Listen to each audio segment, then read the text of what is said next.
Okay, so we are live, continuing our Astonishing Swordsmen and Sorcerers of Hyperborea campaign. Currently, the group is in the now ruined Kragoth Manor.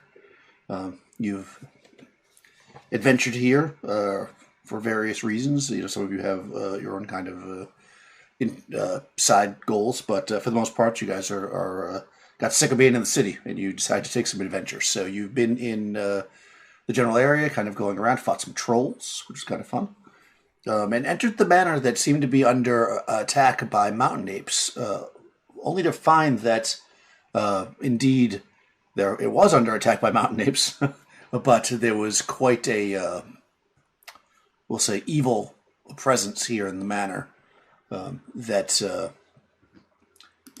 isn't here anymore, at least as far as you know, because you killed it. There was a couple of strange beasts that tried to take the party, by surprise.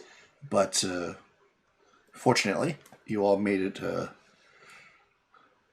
out of that combat alive, but only to find that when you went back to your companion who had stayed with the Picts, to find that they had, in fact, murdered him. So then fell before the Picts, who you found mourning in the kitchen, or the dining room area, I should say, having now been relieved of the charm that was put upon them, and realizing that they were eating something maybe not so healthy.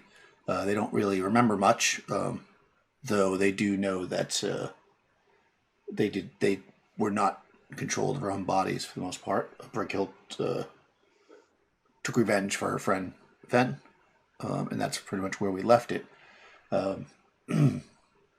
So we will kind of go around and intro you guys, your characters, the people who are here, and then we'll bring in Crystal's character.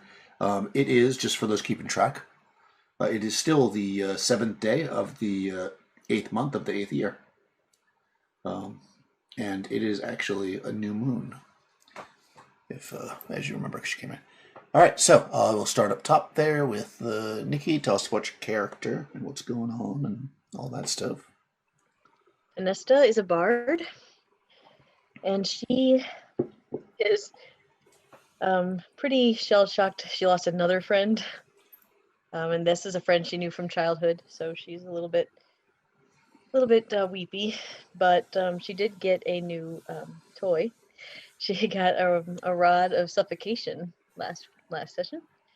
It's a pretty nasty thing. I think she'll only use it when it's absolutely necessary, and there's no other choice, because she's not the type to do that very often. And she is just very twitchy and wondering what's going to happen next after she lost another friend. And that's Panesta. Excellent. And Tony, tell us about your character.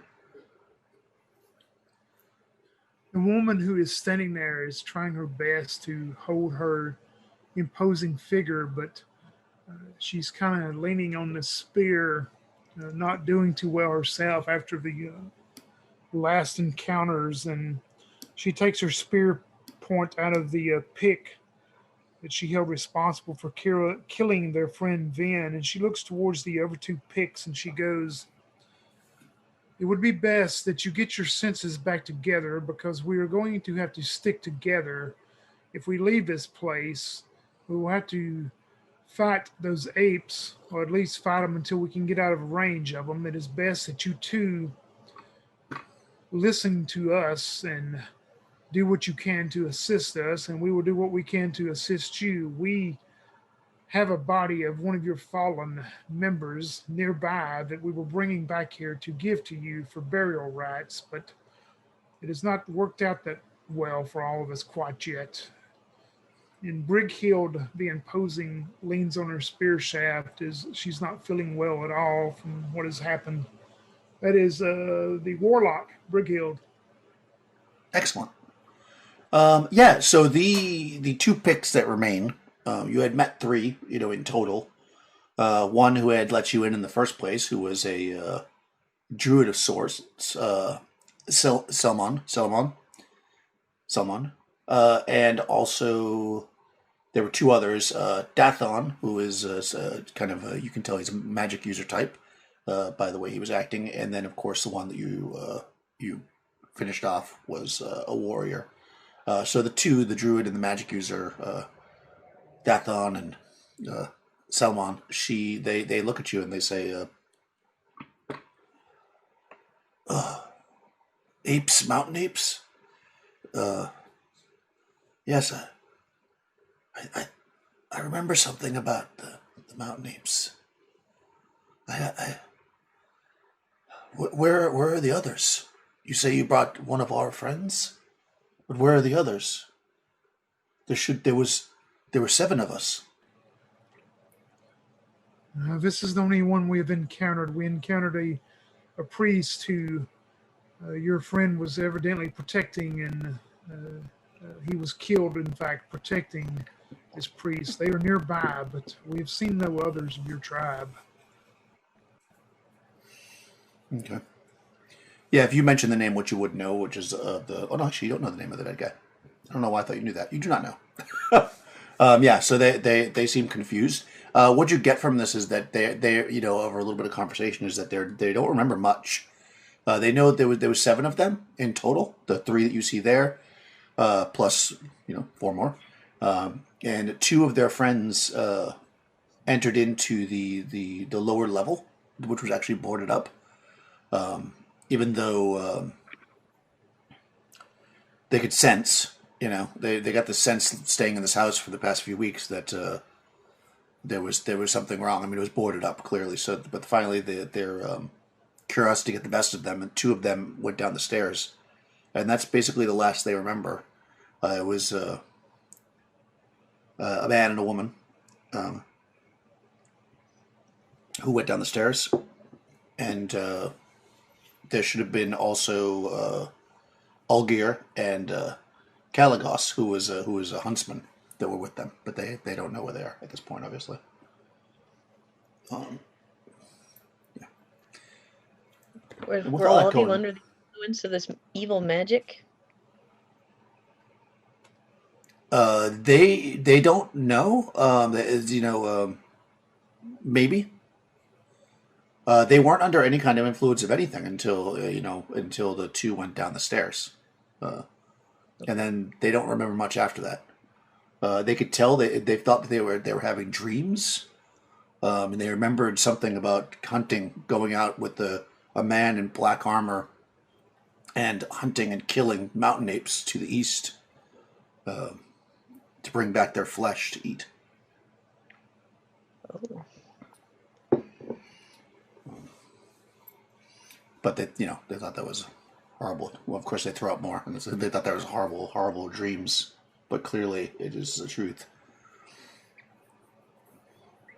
And at that, you hear from the front room, that entry area, you hear the howling sound of the wolf. If you remember the wolf, Solomon's familiar or friend, animal friend, or whatever you want to call it. Starts to howl in the entry area. And she says, "Danger, or something. Somebody must be approaching. Thorn would always guard me. There must be something coming." And you are actually, if you're in roll 20, you're in number 6, basically, currently. The wolf is in number 5. Okay. Yeah, I would probably go out to draw my bow or take my boomerang, actually, and see what was coming. Yeah, they're weakened, the two picks, but they do, especially based on what Brickhill had said, if you all start moving that direction, and plus obviously her wolf is out there, they kind of get up and they kind of stagger to the wall because they're having trouble standing, but they get the senses about them and start to head in that direction as well. Are you going to stay in 5 or go out to 6, Brickhill?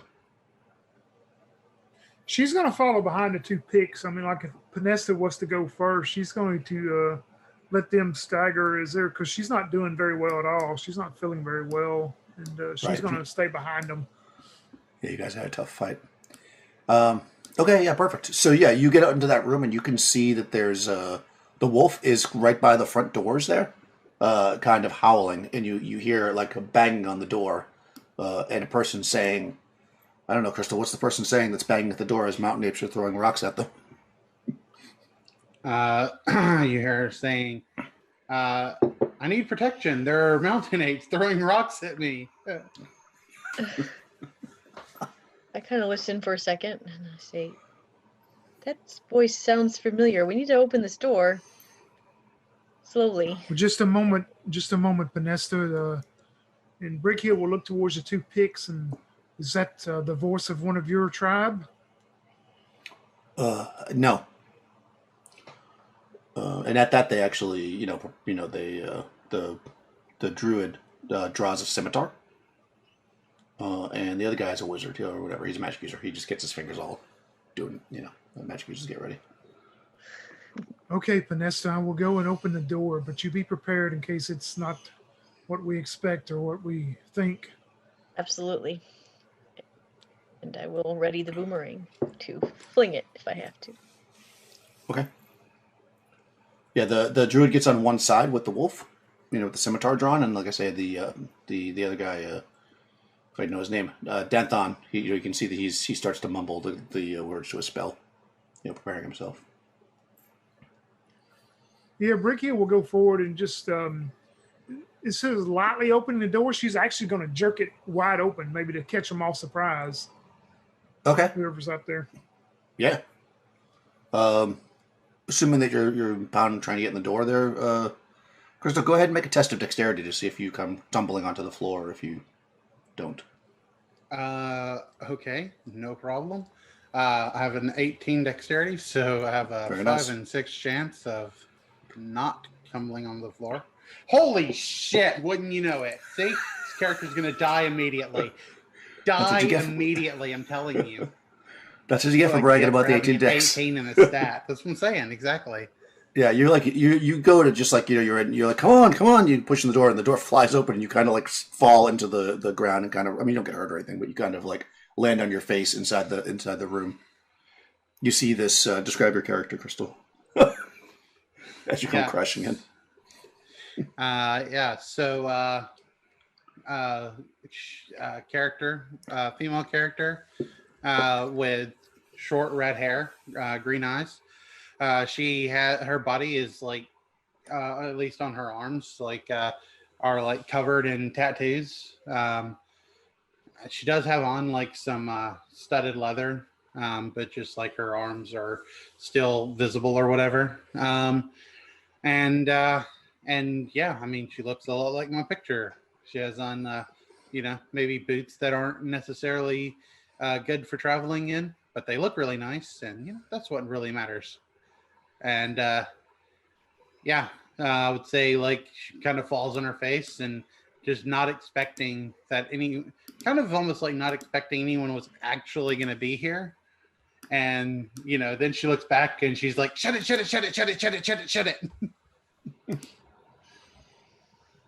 Yeah. Yeah, you like a stone smashes on the front porch there, and some rubble like kind of comes flying in. They can't quite hit anybody who's there because of the covering. So, like you just get some shrapnel, if you will, comes pouring into the door. What do you guys want to do in there? Close it. Yeah, Brickhill closes the door her best she can with one arm, and she has the spear point facing towards this other person on the ground. Panesta will look at this person on the ground and she'll say, "Cool? And is that you? Leave it to you to come tumbling in like that." Yeah, and Honest will look up and go, "Panesta? Oh my gosh!" And she just kind of completely ignores Brighild and the spear and just kind of gets up, sort of like maybe pushes the spear away a little bit, like, "Oh, I haven't seen you in forever. Like, oh, like I thought I'd never see you again. Like, what a treat." She gives Panesta a big smile. Brickhild, I know this girl. It would seem that way, but how do you know her? Oh, we met many years ago on a beach in Cromarium, summer vacation. Ah, yes. What a time. What a time. I still think back on those days every once in a while. As do I. What are you doing here, though? Well, I had another group I was with, but now I don't. And she just kind of nods like that explains everything. Hmm. Well, what were you doing out here? Oh, bit of this, bit of that. Looking for things I probably shouldn't have been looking for, but I did find things that I probably shouldn't have found. So I would say, all in all, that everything worked out for the best. What are you doing out here, though? Well, I'm collecting stories, of course. That's what I do. Oh, yes. I do remember you and your stories. I feel like we always made the best stories. Well, we should probably get away from this door and figure out. We've had some trouble, and we've lost friends. Oh, well, that's a shame. No one should ever lose friends. And then she probably notices the table and just kind of like nods. Yep. Quite a party here, Vanessa, but you always were really good at throwing the parties. Well, I try. Brickhild, this is Honest Cool. Yes. You said her This name is Honest? That is Yes. what. Yes. Honest, this is Brickhild the Imposing. She is not to be trifled with. Yes, I can tell that. You are quite imposing. Very good muscle stretcher. These are also two people we have just met ourselves here, and she looks towards two pics. Yeah, they introduce themselves as Salomon and Danthon. You can see that they're pretty. They look like they haven't eaten much, and they're very haggard looking and very, very tired looking. Seeing that theirs doesn't. Oh, sorry. What's that? I was going to say there's also like a dead pict on the ground. No, that's not. That's in Didn't the other room. Brickhild kill one of them? Yeah, but that's in the other room. That's in room 6. Oh, okay. You are All right. room 5. Never Yeah, mind. you're not in that. You're not in that part.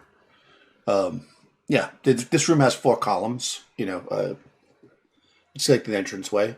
I guess you probably left the doors open, so the doors to the west are probably open. And there are archways going, of course, to the north and the south. And yeah, as you said, if the party heads that way, there is a dead man on the table and another dead man on the ground. If the party goes there, but I don't know where the party's bringing you. Right now, the pics are pretty much looked wiped out. They tell you that they had set up a room, where they were a sleeping area in the back of the building, and they, they're kind of like, we need. You look like you need rest, Breakhild. You should probably rest. And I think. Yes, I believe it would be perfect for all of us, but there's a couple of things that need to be attended to first. We need to remove the bodies of your friend and our friend to some. I think I know the area. There's a storage room just off of the kitchen. We need to move their bodies out of the dining room itself, where the smell does not permeate through, and we need to make sure there are no other. Did any of you find any other type of exits or entrances at the back of this manor house that leads outside? No, they tell you that they pretty much explored roughly the manor, but most of it seemed to be boarded in, and that was fine with them because it offered protection. There were a few doors that were locked that they could not get through, and nor did they try. They didn't have a thief with them, so. Well, it would appear that our door knocker not for sure, but the way she speaks, I would think maybe she has some skills to help us get through locked doors. Is that so honest? Oh, gee, you sure do presume a lot, Brighild. I mean, you just judge a book by its cover like that? Well, I have wishful thinking that we need someone of your skills, and I'm hoping that you do have them. Uh, I might have perused a lock or two in my time. I had an uncle who was a carpenter, or I mean a smith. Yes, a smith. He had to open doors from time to time. Well, that will work perfect, but as you can see, I'm not feeling well, and I don't believe Pinesta's at her strongest, and That's these two true. have suffered something also. I think it would be best that we rest and go from there. But we need to have a guard on this front door just in case. Well, leave that to me. I'll stay. I'll stay. Watch for you all. I don't have a All problem with right. that. I'll help you move the bodies, Brickhill. Yep, and she'll suggest to put them in that room number 8, and that's the little storage room where probably be the Okay. best place that she knows of now. Yeah, exactly. It's mostly empty except for like some mold and some broken pottery and stuff in there. So you can certainly put them in there and close the door. That would be totally fine. Honest will grab one of those chairs and like just set it up in the middle there so that she can sit in it and watch the door. Okay, perfect. And number 5. That sounds good. Yes. Also, just to remind you all, there's kind of a pretty strong smell coming from the southern part of the building, basically below number 10. And also number 10, which you didn't go through, but you did kind of peek in there, is a room that looks like it's some kind of an art gallery. It's got a bunch of pillars on it with art on it, as far as you can tell. Otherwise, because these are all things that Honest would see now. And of course, you could probably see into 12 as well, which is actually, when you look into 12, you see Altan, who somehow has been ignoring you all. He seems to be polishing that black armor and staring at himself in a mirror. Yeah. Honest just kind of like nods, like, okay, well, that's a thing. And when she's like sitting in the chair, she pulls out like this light crossbow, and it has like a handle that goes over the top of it. Okay. You can definitely do that. Okay, so you do that. Did you want to seek rest after you? Actually, what I was looking for. Yes. After that, yeah, okay, yeah, because you guys are pretty beat up, I think. Yep. We need to rest Okay. before we do anything else, I think. Yeah, Brickhill is true. wise. Yeah. And hurt. Imposing, hurt, and wise. Nesta's pretty hurt. I mean, she took some hits. So Yeah, I'm trying to see if. No, she doesn't. Okay, apparently druids don't have healing spells. Okay, so she doesn't have any healing for you. Yeah, you have no. We got no healing spells except for Altan, who had used them all. So, unfortunately, you left your healing priest at the thing. Although he probably would have been dead now if he didn't. So, yeah. So they bring you back to. Let me just check to make sure. Where does they bring you? I mean, you're certainly welcome to go wherever you want. But I think this is where they were staying. Yeah, 16. Okay. Oh, okay. Interesting. So you come.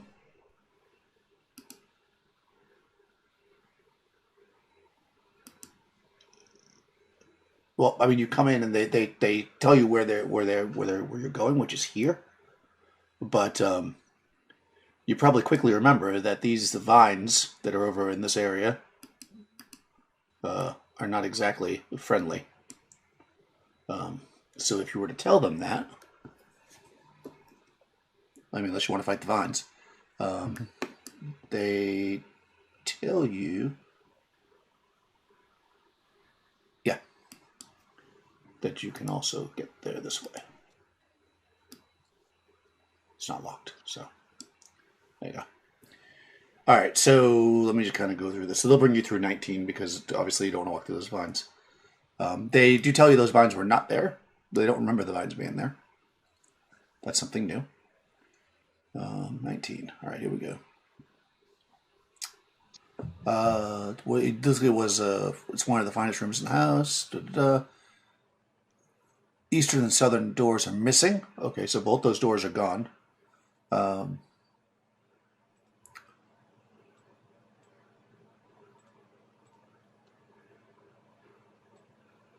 Okay, the door to the upper door, I don't know if you can see that, if I reveal it or not. There's a door right here as well.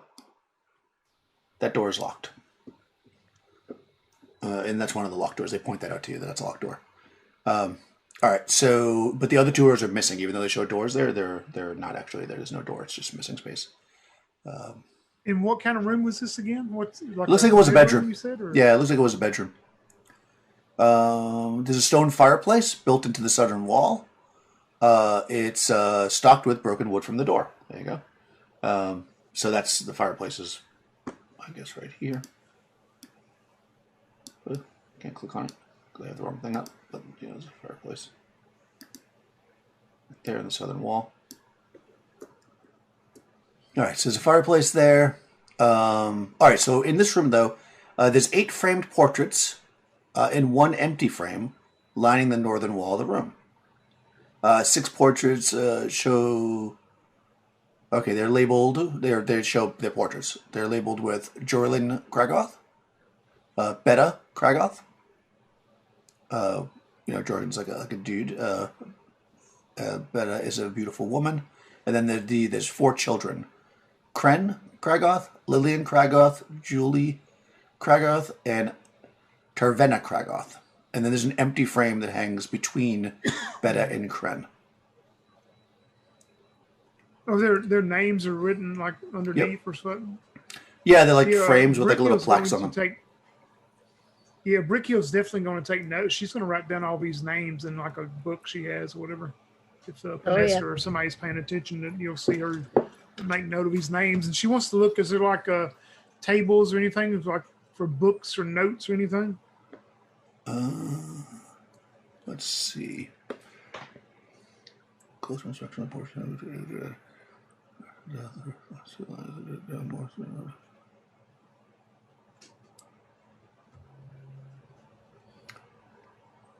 Okay, there's 2 more. I guess I was wondering, that didn't sound like enough.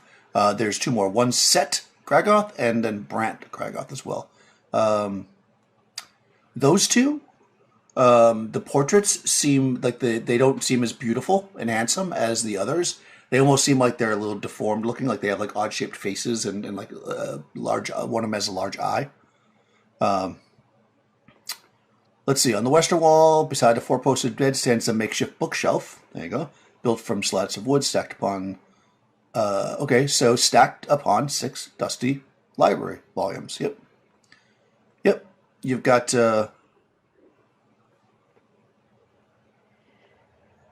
You've got 6 books there on a shelf. Yeah, she's definitely going to go look to see if any of them are titled or if they're maybe like journals or anything.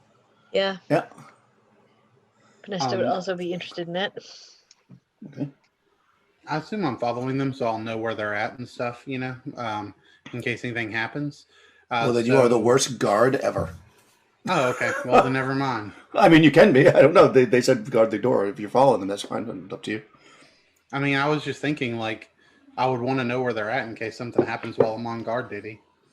Do what you want. Well, I'm sure, and also I'm sure one of us will come back and get you though in a minute. I mean, I would think, All right, yeah. If you want me to just be in the front room, then I'll just be there, sitting. Well, that's what I understood. But you obviously, your PC can do whatever they like. Okay, so those look like they are. They're.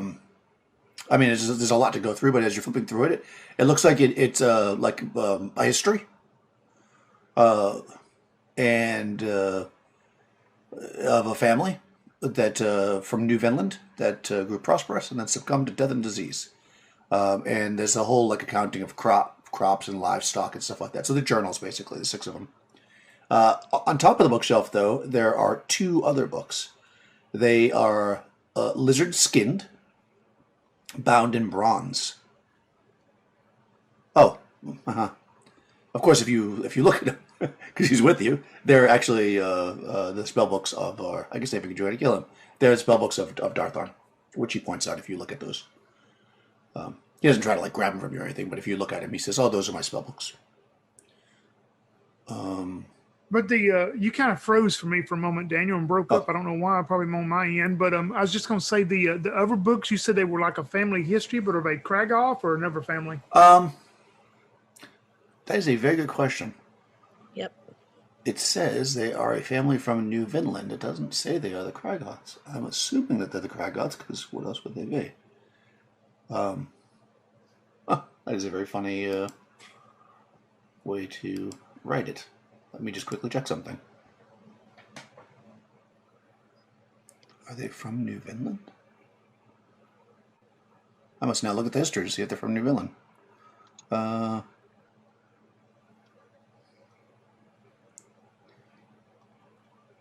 I'm going to say yes, because that makes the most sense. It's just weird the way they wrote it. It literally says from New Vinland.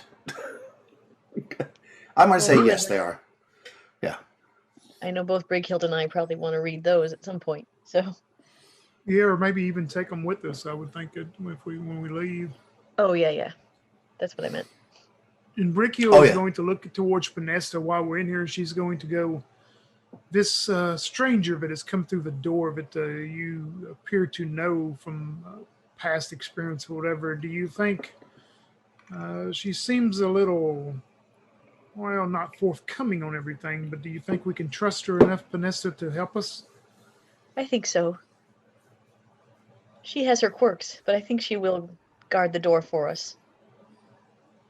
I hope it comes to more than that, though, when we need her. I hope she's able to use the skills maybe to get through some of these locked doors to see if we can find any more information that we were sent here to find. But well, if you think she's trustworthy enough, I'm going to go back up there and I'll relieve her enough for her to find her way back here so she'll know where some of us will be if needed. Well, I don't know if she's as skilled as my old friend Tan, but she certainly has skills, so I think we can count on her. All right, I will go and relieve her so she can come at least and familiarize herself back here to There's a couple more things in the room before you leave, Tony. I don't interrupt, but just that you would have obviously seen. You don't need to investigate them or not. There are 3 mirrors, 3 by 6 foot oval mirrors. They're hung on the eastern wall, and that's it. I just want to make sure you saw everything in the room. So you got basically a fireplace. You've got a 4-poster bed. You've got a bookcase with those books on it, plus the spell books of the. Of course, he tells you they're his books. And then you've got the portraits going all over the walls. One of them is missing. The frame is there, but the portrait's missing. And then you got 3 mirrors. Yeah. Yep, she'll leave Panesta to look at that, but she took note of all the names and those books for later. But on my way out, Daniel, I'm gonna ping on something on the map at number 12. I can't remember right there. Yep. And also right here, those are open. There's no way to seal them off, or where those vines are. That's correct. Those are archways. All right. Yeah. But she'll go back up in and relieve Honest and to give her directions how to go back there, so she'll know. Yeah. Okay, fair enough. So the picks actually, in addition, so Panesta, while Brigill's doing that, you're looking around. The picks are like, okay, our gear's in here. They're down the other room that I cleared for you, 16. They kind of look down there and they can see. They point out the vines. They say there's all these vines in there that wasn't in there before, and I'm assuming you told them that they were dangerous, so you went around them. Yes. But in that, you basically see that it looks like it was a large living quarters. But it looks like it's been like a camp set up for them. So you see they kind of go in there and grab some of their stuff. There's like clothes and animal furs lying around. They leave, that you can tell that they're staying away from the vines, but they're going in there to get their stuff. And while they're doing that, and you're standing in this room, you look over at those 3 mirrors, and you see a couple of interesting things. The first, with the central mirror, as you are observing yourself in the mirror, as Panesta probably does, everything on you that is magical any magic items that you have that might be like visible, or even showing a little bit, begin to glow in your reflection, of course. You probably look down, but they're not glowing on you. Just the reflection of the magic items are glowing. Yeah. In the central mirror? Yep.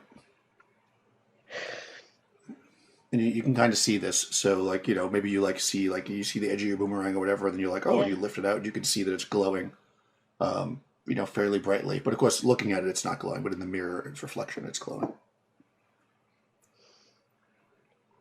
That's interesting. Yeah, she'll like put the boomerang back and try like the rod. Does that glow? Yep. I'm sure it does. Yeah. Absolutely, that really glows. You notice that the boomerang also is. I mean, it's +2 boomerang. It also glowed pretty brightly. Yeah, they've got a pretty serious glow going on around them. And as you're kind of looking at the various magic, I don't know what other things you have, but you're looking at a couple magic items to see it's pretty consistently glowing. You kind of blink, and then you look, and you see, instead of yourself reflected in the mirror, you see a young girl. She's about 10 years old. She's wearing a white lace nightgown with long, tousled black hair and gaunt, sickly features, though otherwise a pretty little girl. She looks at you with like a pleading expression. She sticks her hands at you.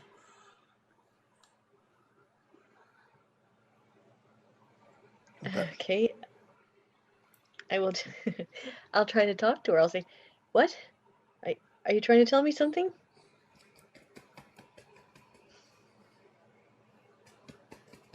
You're in the basement? Okay. Are you trapped? Who has you trapped?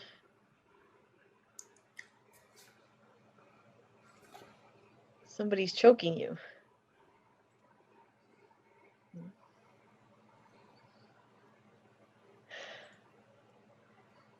I don't understand.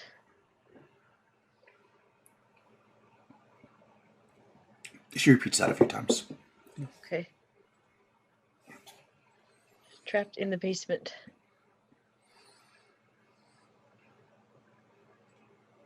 Well, I'll come get you. I won't leave you down there.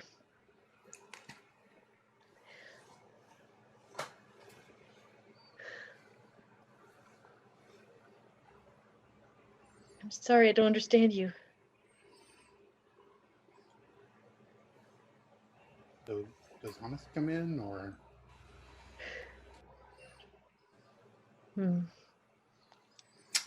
Yeah, so this is going on, and then Brigil comes back with Honest, and what she does when you hear their footsteps coming, the girl disappears in the mirror. Okay. And you hear the other two approach, and the pics kind of come in the room. Like all that happens, like that all was 10 seconds, 20 seconds of whatever. You hear the pics dragging back their furs because they don't want to be near that, those vines, and they right. Yeah, and then you hear Honest and I guess Brigil approaching, or maybe. I have a quick question, Daniel. Go ahead. Room number 12 to the north. Are those places here? Are those also open? Yep. While Cola's like walking by them, can she kind of just sort of peek around to see what she sees? Like if she's just kind of like walking by into 12. North of 12. Oh yeah. You would have seen that if you take a second to look. Sure, of course. Just a room.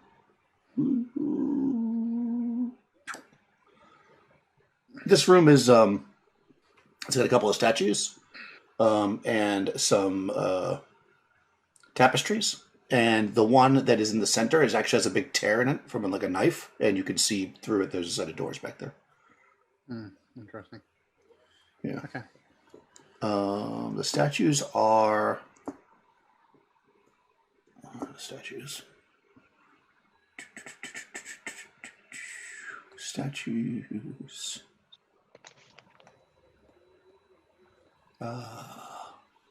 Faint, fragrant smoke filters in from the chamber to the south. Two massive tapestries, each 36 feet wide and 12 feet tall, fill the northern and southern walls of this long, wide hallway. Eastern and western portions of the hall, centered between its tapestry, stands two tall metallic statues. The southern wall tapestry depicts a blue-skinned man, naked and hairless, standing atop a tower, looking out over hills. It also shows a woman with a cracked purple skin, wrapped in vine-like vestments, standing atop a grassy hill from which vines extend.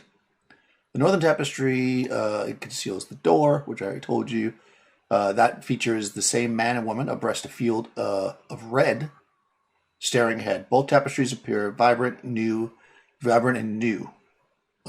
which of course the rest of the manor does not. The statues have weirdly thin metallic bodies. Their features and visages somewhat indistinct, where hands should be crescent-shaped blades project at the end of each arm.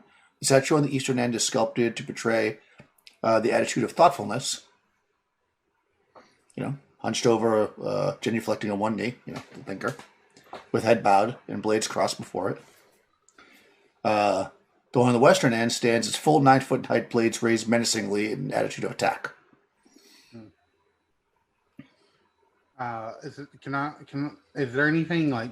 Can I recognize what this is portraying or anything? Nope. Okay, definitely not. This is completely foreign and alien to anything you would have seen.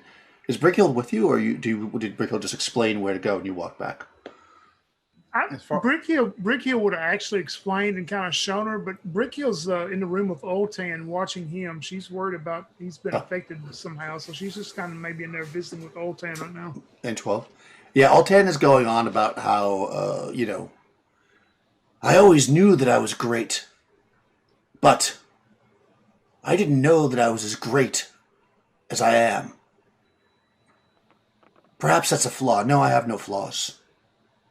What could it be? Maybe other people were keeping me back. That's what it's got to be. Because surely I am the greatest of all clerics. And also, I could trick most people on the table. Well, of course, remember that one night we were back in the fishing village there. There was the one girl that said you were not that great. Really? Yes, she did.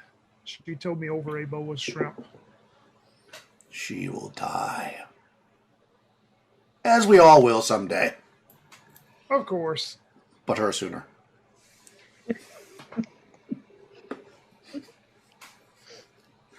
That's my old time impersonation. So go ahead. Honestly, you're going to do any more explanation? You just want to see what that looked like as you walk past? No, I just wanted to kind of see what that looked like as I was walking past. All right. And then I will walk in to see Pinesta. Yep. So you walk in and you see Pinesta looking at herself in the mirror. Honest. Yeah, I don't blame her. I look at her myself. Oh, thank you. So Pinesta blushes a little bit. Come look here. This mirror is very interesting. Yes, I think it's the thing that's in the mirror that's most interesting. Well, if you look in the mirror, look, and she'll get out. Does it back to showing the magic items glowing? Oh yeah. Yeah. Okay. If you have anything on you that is magical, that's at all sticking out, it'll glow. Honest. What if the person themselves is magical? You're not that magical. I mean, I just wanted, if I could cast magic, if it would. There's only room for one megalomaniac here. No. I just meant since I. No, detect magic does not detect. It's basically doing a detect magic. It doesn't detect magical people. Okay. All right. Interesting. Wow. Could be useful. Certainly could be useful. Though not if we could get it off the wall and take it around this house, this place seems to be filled with things of a arcane nature. Yes, or if we find something, we could bring it to the mirror. Yes. Of course, you have to be careful with the things that you handle. Sometimes those things don't want to let go, or so I've heard. Well, I saw something else strange. I need to tell Brighild too. though, so I think I'll wait, so I don't have to explain it twice. But I definitely need to show Brighild this mirror. Yes, for Where did sure. she go? She's in there with your priestly friend, the one who's quite enamored with himself. I'm sure he would find this mirror most intriguing. You'd probably think it was meant for him right now. Indeed. Is this the door that Brighild was telling me about? The one that's locked? We're in 19, right? Yeah, the door to the north is locked. Yep, that door is. I will warn you, Honest, do not go near the vines in the room below. Yes, I believe that's what Brighild was saying as well. I have some oil if we need to clear those out later. And Honest is just gonna like listen to through the door for right now. All right, you want to put your ear to that door? Yes. What's your discern noise? Discern noise. That's what it's called, right? Discern noise. Yes. 6 and 12. Nice. You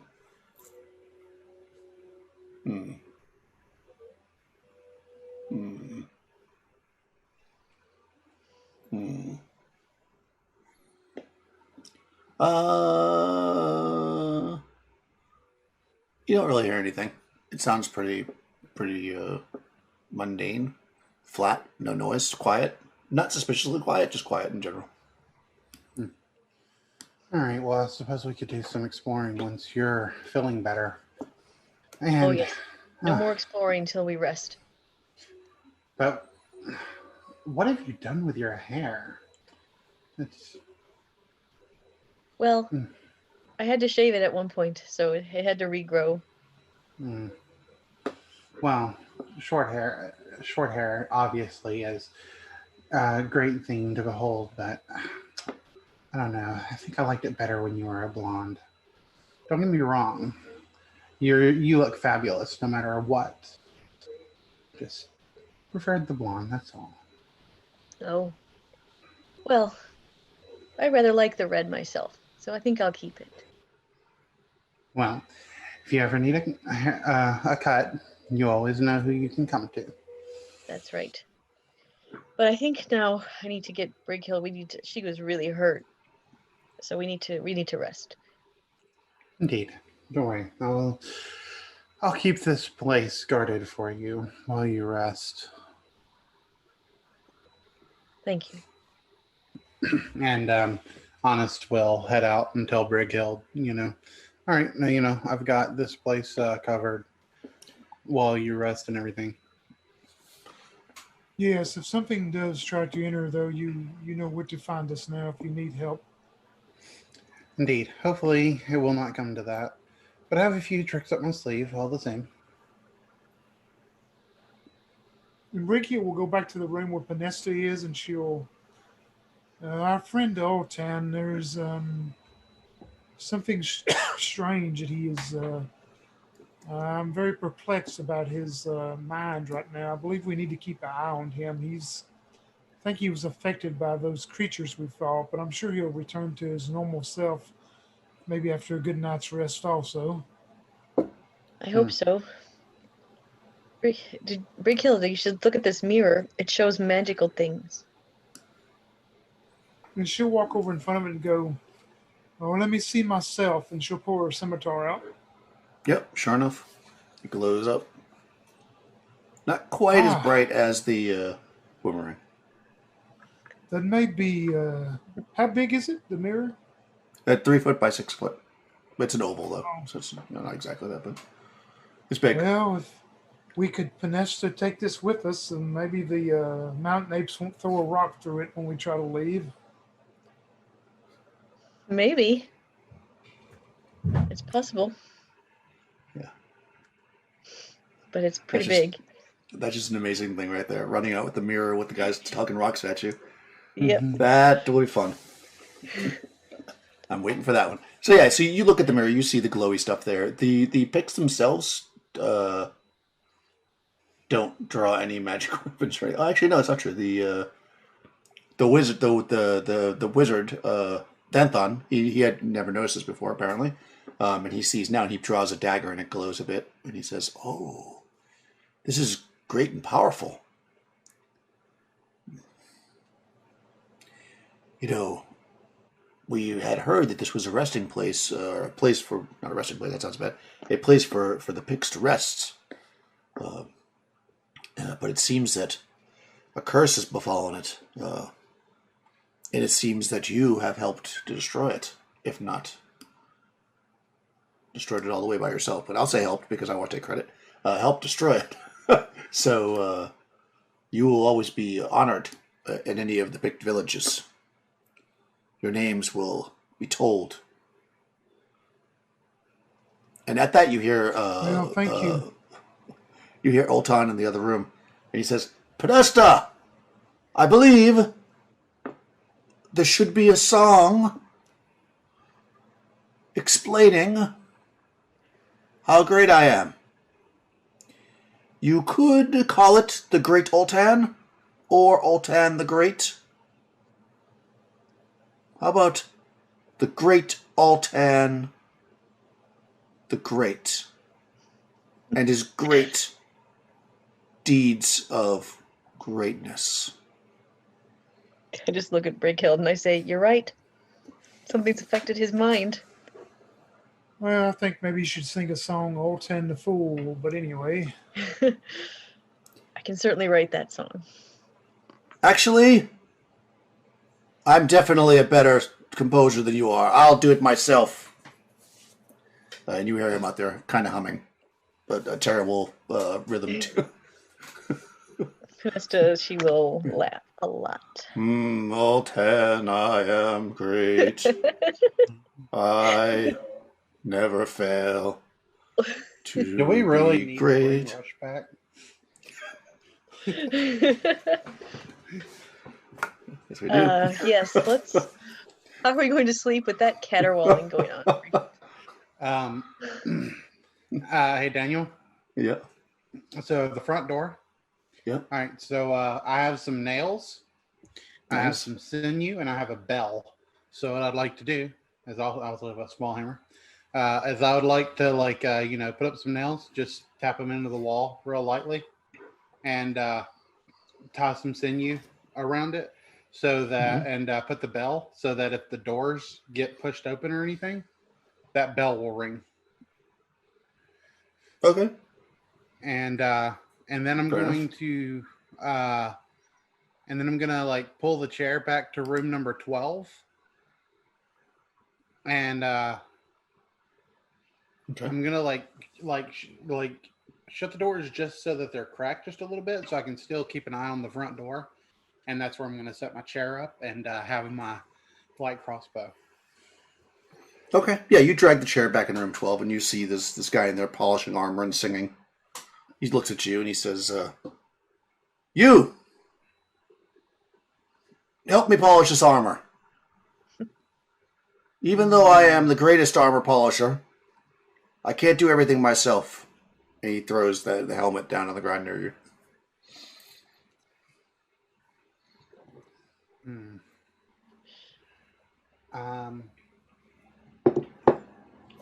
Well, here's the thing: is if I were to polish your helmet, I would not be able to keep watch on the door, and then someone may come in and scratch that beautiful face of yours. Wouldn't you rather me make sure that no enemies creep in to this house? How can I live in a world with such stupid people? I am the greatest guard of all times. You think something's going to get past me? I clearly saw you coming. And he starts mumbling to himself about how stupid you are.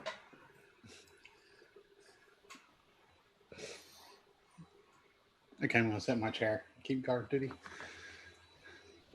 All time is great, great all time. Eventually, he's polishing his helmet, his armor, and he kind of drifts off into sleep with the rest of y'all. Yeah,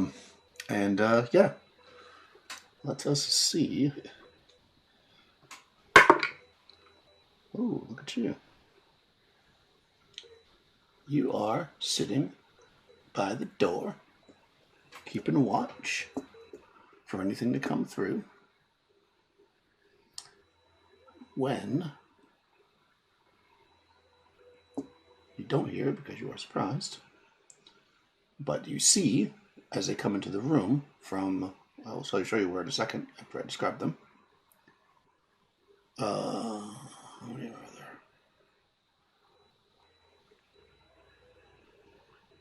there? Oh, only one.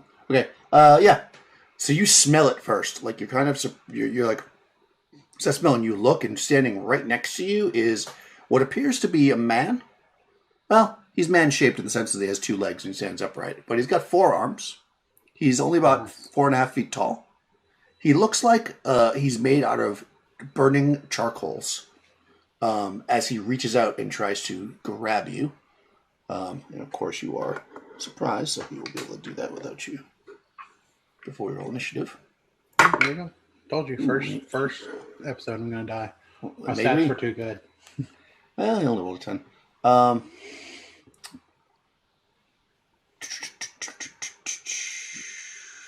No, that only hits armor class 7. Unless your armor class is worse than 7, he misses you. I have an armor class 4. All right, he misses you. He swings out at you with his... Yeah, armor class 4, yeah. Well, you wouldn't get your... Because you are surprised, although we never do this, but you should not get your dex bonus. So it's still 6 because I have studded leather. Perfect. Yeah, so he tries to grab onto your armor, and it's he just can't get a grip on you. And you see this thing, and it looks at you, and its eyes are glowing coals, and you can actually see there's like burnt impressions in the ground where you walked. Yeah, he's going to try to kill you. So what do you want to do before we roll initiative? I'm going to say I'm going to run back towards room 19. Okay, you are going to run. Okay, so he is going to attack you. So roll initiative. You got a 4. Do I get my dex mod of this or anything, or just straight up? Straight up, D6. All right. I got a 2. All right, he's going to try to grab you again before you can run. Okay. He goes with his arms. Oh, he misses terribly, though. All right, so yeah, he swipes at you as you definitely move out of the way and make your move. I mean, you have plenty. You can get all the way through 19. I mean, easily with the amount of movement you have, unless you're encumbered, which I don't think that you are, being that you're in light armor. Yeah, no, I shouldn't be, I guess. Yeah, no, so I will move back towards 19, and I'll open the door and then shut it, and then I'll be like, okay, there's something out there. I don't think there's a door, is there? There's no door on 19. Yep. Oh, there isn't? Yeah. Nope. That's what I said, yeah. Nope. Even though it's running there, it's not there. That's why I said. Okay. It's actually, well, there's a door. It's in the fireplace. All right, so what I want, can I move back to here and then just be like, hey, there's something out here, and shoot at it? No. I mean, you can do it next round. You can move there. Sure. We'll roll initiative. Okay. Yeah, I mean, I'll move back to there then, and I'll be like, hey guys, there's something here, Is there a question though? Is Oltan still in room 12? Did she run by Oltan, or did he come in 19? Yeah. He was actually asleep, right? So did Oltan wake up? Is the good question. Yeah, Oltan's up. You hear Oltan scream something. So you probably hear Oltan as well. He yells, "Back, you foul beast of the hells!" Yeah, and then also you hear Baby Good Stockings there calling for you. So you guys can wake up for sure. Who's going to tell Rush he needs to roll up a new character? Well, you got your crossbow pointed at this thing. Go ahead and roll. What do you want to do? You're going to shoot it with your crossbow, right? Yes, I'm going to shoot it with my crossbow. And I have a repeating crossbow, so I can shoot it 3 times. Yes, you can. If I don't roll one.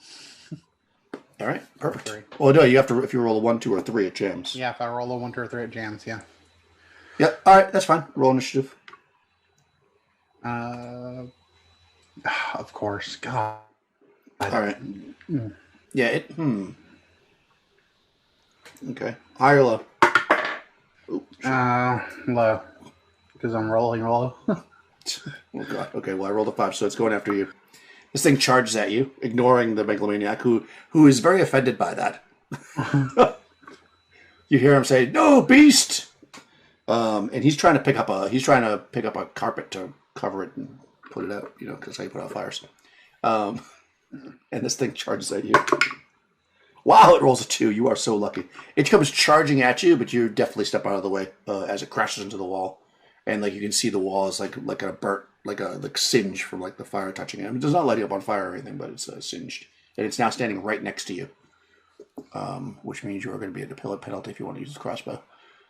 But of course, you could go back and use it if you'd like to move. If you don't want to move, though, you're going to have a bit of a penalty because he's so close to you. Actually, you don't have a choice. You'll have to move, yeah. You'll have to move and then shoot second phase, which doesn't really matter because he won initiative. So, yep, you're too close to fire the crossbow. So, where do you want to move to? Is the question. Well, I mean, could I pull out my like a weapon instead, or Yep, sure, like a melee weapon instead? But I would still have to go second phase, right? You would, but he's already gone, so that doesn't really actually matter because he can't do anything else. Okay. It only really matters when you win initiative. Can I pull like 2 weapons at a time or just one? Not if you have a crossbow in your hand. Yeah. Okay. I mean, I'm gonna drop my crossbow. Now drop it. The thing is like, huh? Okay. You're gonna drop it. Okay. Well, it's very fragile, so. You wanted a fragile weapon. Yeah. No. You want to shoot three times around? You got to take the You want to drop it, or you want to hold it in your hand and draw a weapon? All right. I'm gonna go ahead and draw my weapon. I'll have my crossbow for now in my other hand. Okay, that's cool. You can do that. Any all things are possible,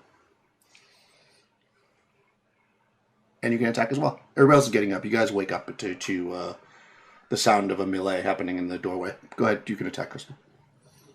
Okay. Yeah, I guess I would take my falcata because I mean, like naturally, that's what I would do. It's better than my silver dagger. I don't know if this thing can be hit by normal weapons, but I hope it can. So no, I don't hit it. Yeah, you swing at this thing. When we wake up, do we see the figure, or is it just around the corner right now? It's kind of around the corner, but you can smell like a burning sound, and she's holding it off in the doorway, so you don't actually see it. If you get close to the door, you'll see it. I mean, it's right. It's kind of like here, I'll ping it. I imagine because of where she was standing, it's probably like about right here. So depending on where you are in the room, Yeah, I mean, Brickhill, she'll grab her spear and her shield and to head that way to see what they're facing. And once we see it, we have no idea what this creature is, huh? Yeah, you've never seen this before. Definitely not. She'll yell back at Benesta and go, you best maybe wake up that pick that can use the magic. I think we may need it here. Yeah, they'll get up as well. Okay. So what are you gonna do? I'll just go around the list as usual. So you're running forward with your spear and shield, Brigil, to see what's up. Penesta, you're waking up the picks. What's Honest doing?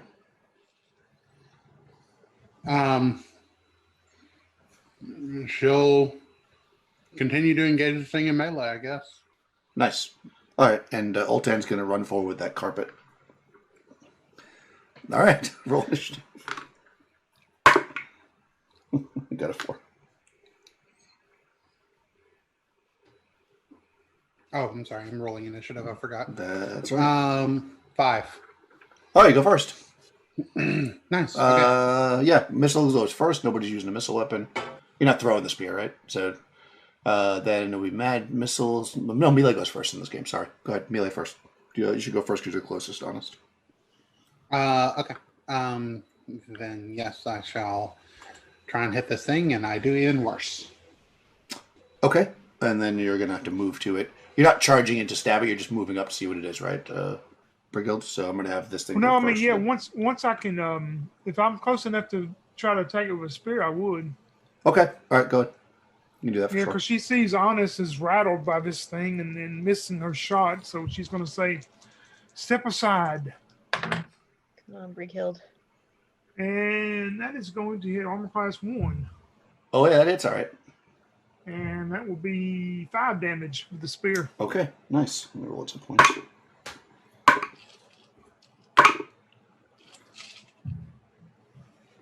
Okay.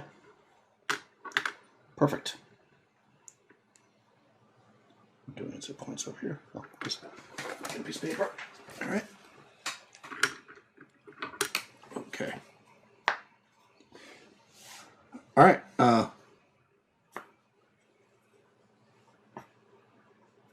Cool. So you're waking them up, Vanessa. They start to get to their feet. They'll come in next round combat. Ultan's going to try to hit this thing with a blanket, like a baller, and rolls a. He comes charging forward with the blanket. I'll handle this. He steps on the blanket on the floor and he goes and lands on his face. Yeah. That feels like Ultan, actually. All right. So the creature's going to once again go after Honest because Brighild's in the second rank. And fortunately, it only gets 1 attack, so that's pretty good. Oh my god. It rolled a 2 again. Wow, this creature cannot hit for nothing. And that's that. That's the round. So, what do you want to do this next round, Brickhild? She'll try to spear it again. Okay. Panesta. If I can get back in the room, I would like to use my magic missile wand. Okay, yeah, you definitely do that. You just have to step to the side and do it. Okay. How about Honest? Since Brighild's now engaging it in melee, Honest is going to try and like back up, and like second phase use her crossbow if it doesn't charge her. Okay, fair enough. And Ultan is, say, laying on his face. He'll get up, mumbling about the people who created the carpets clearly didn't know how to make a proper carpet, otherwise he wouldn't have fell down like that.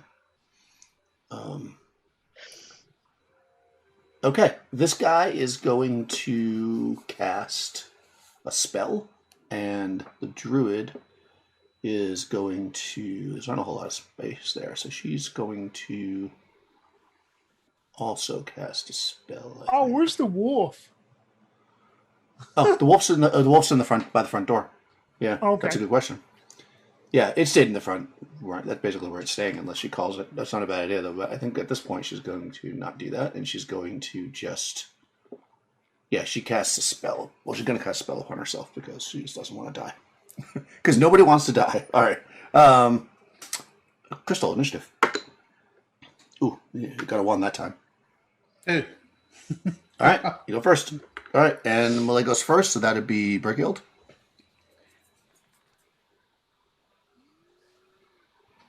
Not so good this time. Wait. Yeah, that's armor class 6. AC 6.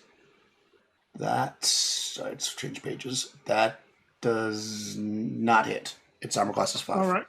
Yeah, you just miss it. Like it chips off some of the coal on the side. It doesn't actually get a good solid blow. All right, and then we get all kinds of magic stuff going on.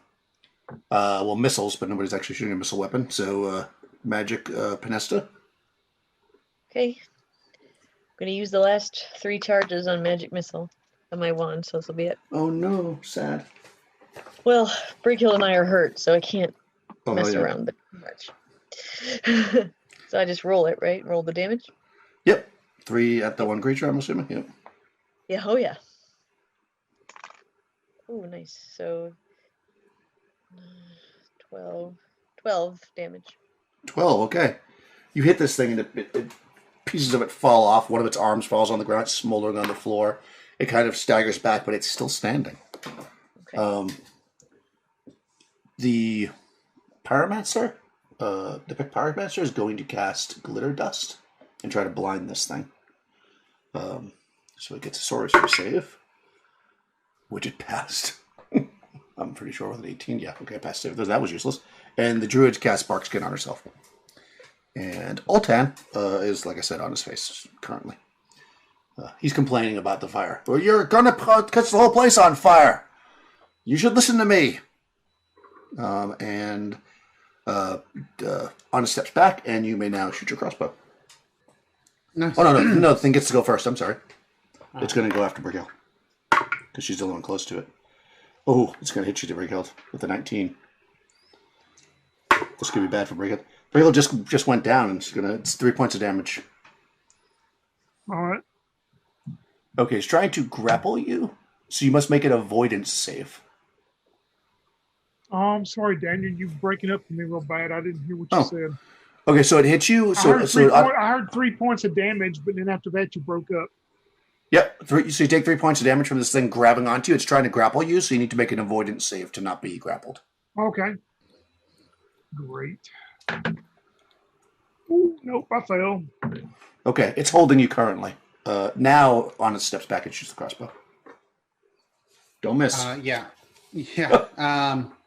I dropped my falcata to the ground so that I can aim my crossbow properly. Nice. All right, shot 1. Nice. Hits armor class 4, -4. That definitely hits. Should I just do all the attacks first, or go ahead and do damage? No, you can. Yeah, do all the attacks. Make it easier. All right. Second attack hits armor class 0. That hits. There you go. You're good with the third crossbow. attack hits armor class -1. Nice. You are very good with the crossbow. Give me some damage. Let's see. And then I'm just going to do like 3d6 so I can have it all at once. And that'll do a total of 9 points of damage. Nice. Okay, that's enough. So, yeah, this thing grabs onto Brighild and starts to bring it to the ground, and then these bolts just in these like weak spots of the rock, and it kind of just goes and it crumbles across on the ground, and you just see like pieces of coal on the ground. And Ultan's got the carpet, and he's like, "You're going to cause a fire!" And he's trying to put them out. And after a few seconds, they're out, and the thing is dead. Riccio turns and looks at Ultan and goes, "Yes, Ultan, take care of that." And then she'll turn around and look towards Honest, and she goes, "That was very good shooting, and I say thank you for helping me." Honest will nod and go, "Well, I am better with a distance weapon than I am in close quarters, but I can hold my own either way." She kind of gives you a wink. See, Brighild told you she could count on her. Got another megalomaniac there.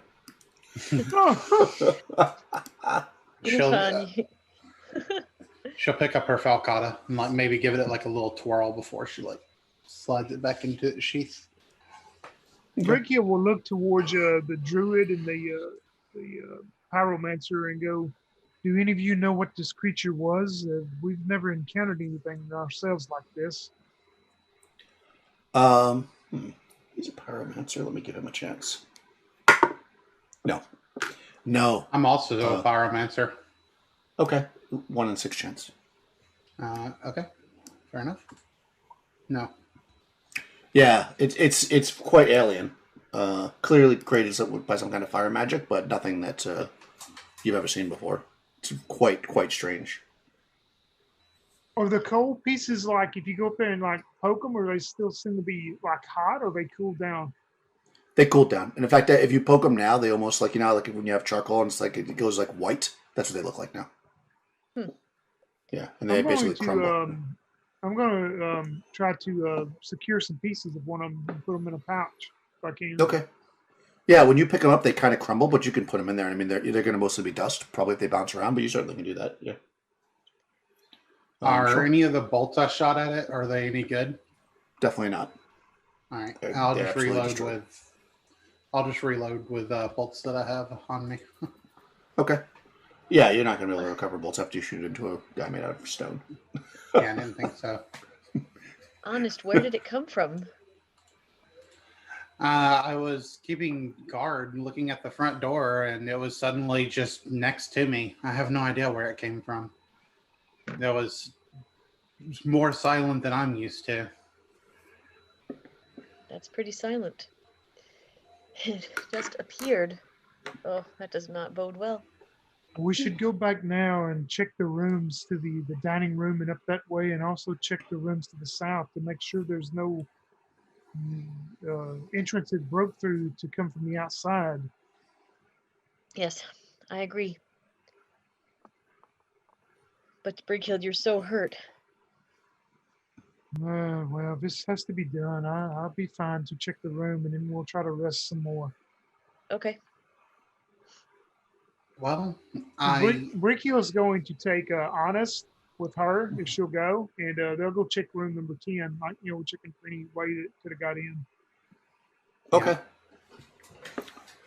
and honest will do ready shooter as they are checking these rooms. I will Okay. take Ultan and say, "Come on, Ultan, you're the best checker of rooms that we have. The Well, greatest. that's the truth. So you come with me and we'll go check like the dining room. They're going to 10, right? Yeah. So we'll go up. Okay. You go into the dining room. How are you going to get there? Through 12? Well, the dining room is 6, right? Yep, and you're in 19. Yeah, so yeah, I'd have to go through 12. Yeah. Okay. Yeah, that's what I was going to raise. Okay, you guys walk through 12, then down. The dining room looks pretty much undisturbed. I mean, obviously, you guys had cleaned it up a bit. It looks the way you remember it. You guys never really went into number 10, so I will describe it to you now.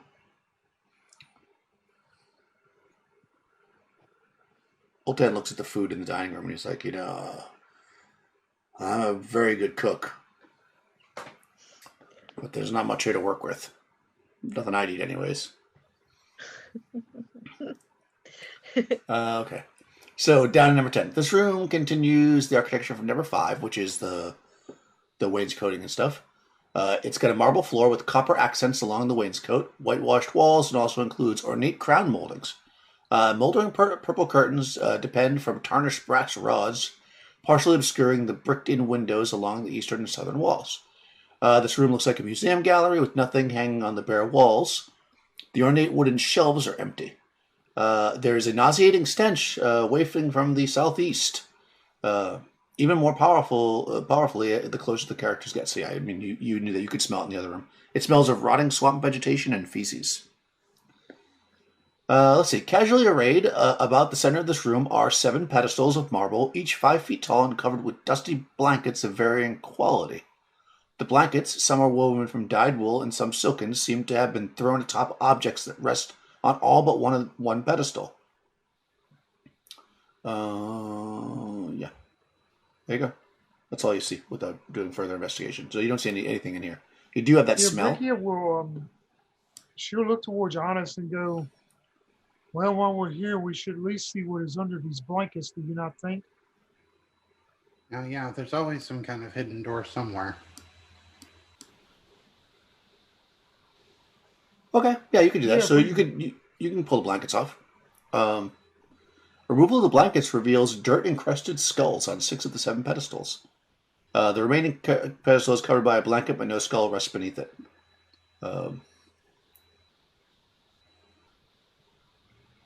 Yeah. Looks like they were missing a skull. They're all human skulls, as far as we can tell? They are, as far as you can tell. You can see that they all appear to be probably adult humans. They're not, from what you can tell anyways. Yeah, Brickia covers them back up. Okay. In the south corner over here, is there something? A door or something? That's where the smell's coming from. That's where the smell's coming from, yeah. Okay. You can see, garbage and stuff there. It's an archway. Do you want to walk over there and check it out? No. Okay.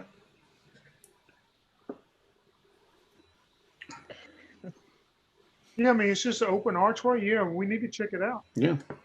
Yeah, it's going in some kind of a dark space. Yeah. Yeah, okay. Yeah, I mean, I'll keep my crossbow ready and, Okay. All right, so you walk up there and look in. You see that this room is looks like a waste pit, basically. I'll give you let's go into the chamber. A manor house contains a waste pit. The door is missing. Its hinges obvious, so Once you get up there, you see there was a door here at one point.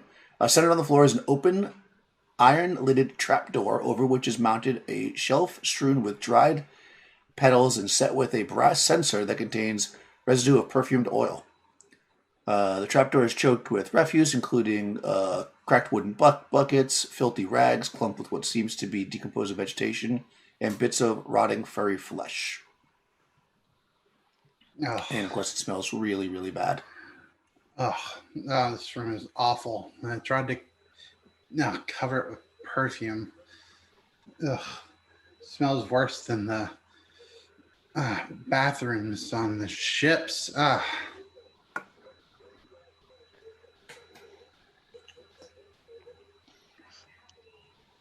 Yeah, Brick here will just listen to you say that, and she goes, "Yes, these are not rooms we want to come back to. I don't think." And heads back towards up to number 5 to wait on Vanessa now. Well, Okay, there sure. is a. It looks like there is a door in here. Don't get me wrong. It's not exactly the kind of place that you probably want to go, but that could lead out.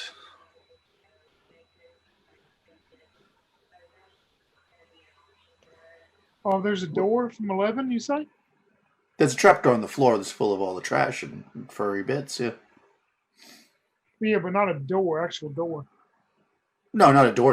A trapdoor on the I floor. just meant like a trap door. Yeah. No, when I said door, I meant like floor door. Yeah. Oh, but that's what I say. It's covered up, though, right? I mean, it's not. It's like, well, it's opened up and there's like a grate over it, and there's like the perfume things on top, and inside Right. you can see that there's all the trash and stuff. It's like a trash pit, Oh, basically. yeah. Oh, I mean, yeah, you could right. you can climb through there if you want. Nope. No, I'm I wouldn't. not saying I want to. Definitely not now. But if worse comes to worse. Okay. We're learning stuff about Honest today. Trust me, Honest has been in much. She's done some things she definitely has not wanted to do in her life. She's a level 4 adventurer, so you know. Okay. So you go up to the dining room. Do you explore any other rooms up there, Panista? Oh yeah, I would go into 7 Okay. and probably Well, you know 8. the I bodies know are in it's 8. three, but yeah. Yeah. We're They checking seem the whole undisturbed. thing. Yeah, exactly. The bodies seem undisturbed there. Yeah. Did you want to move into the unexplored area to the left there? There's an archway there, basically. Yeah, I'll just peek my head in. Oh, you're going to stick your head in there. Ugh, Perfect. not stick like my it. head in there. I'm going You're going to, to stick... You're right, Francis. Sticks her head in there. Okay, perfect. Anything comes down. Sting. right. Guillotine, trap. Well, I mean, how are you going to peek in there if you stick your head in there? All right, so this is number 9. Number 9. Okay, so human bones litter this dusty room. A close inspection reveals they belong to 2 humans killed recently, butchered with axes and swords. They look to have been cut apart, meat picked clean.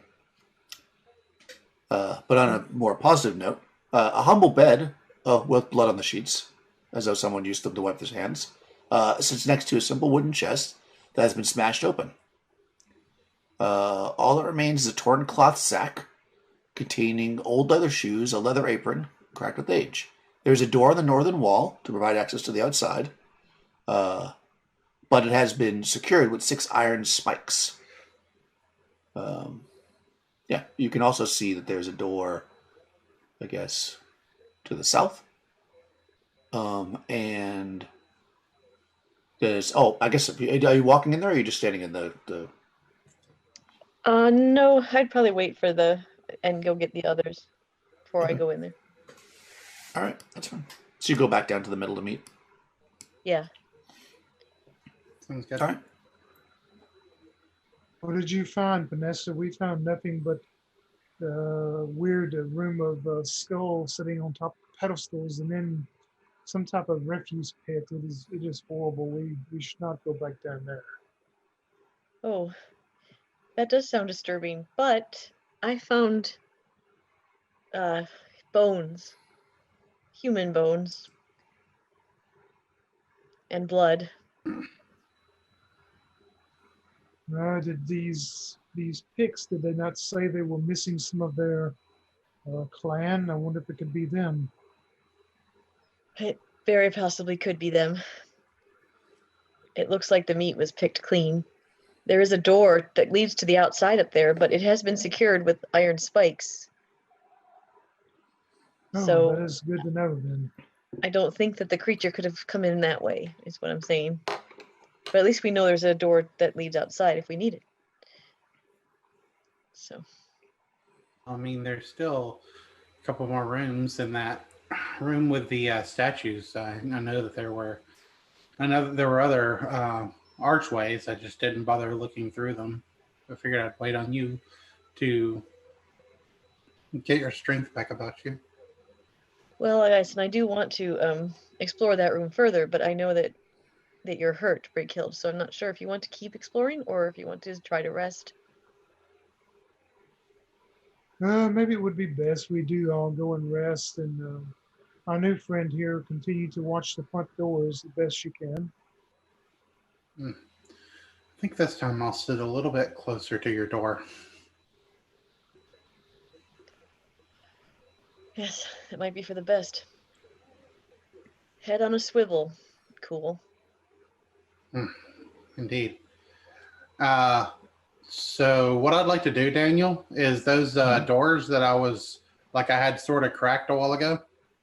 I'd like to actually close them. And do they have handles on them that I could use some more of my sinew to tie up those handles to secure them? Keep them from opening. Between 5 and 12, you're saying? Yes. Let me check. I don't think so.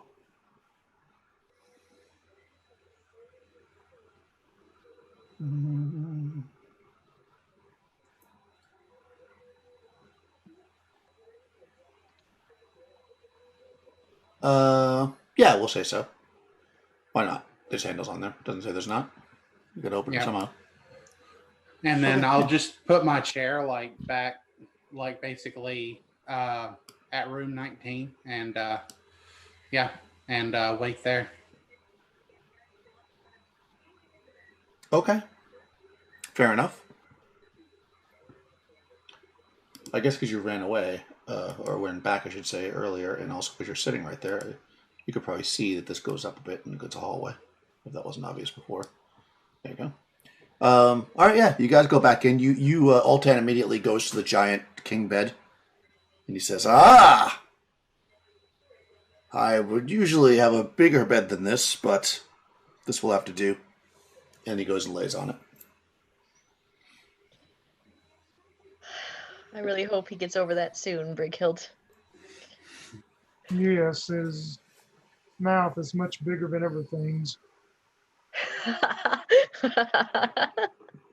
Both Panesta and Nikki will laugh at that.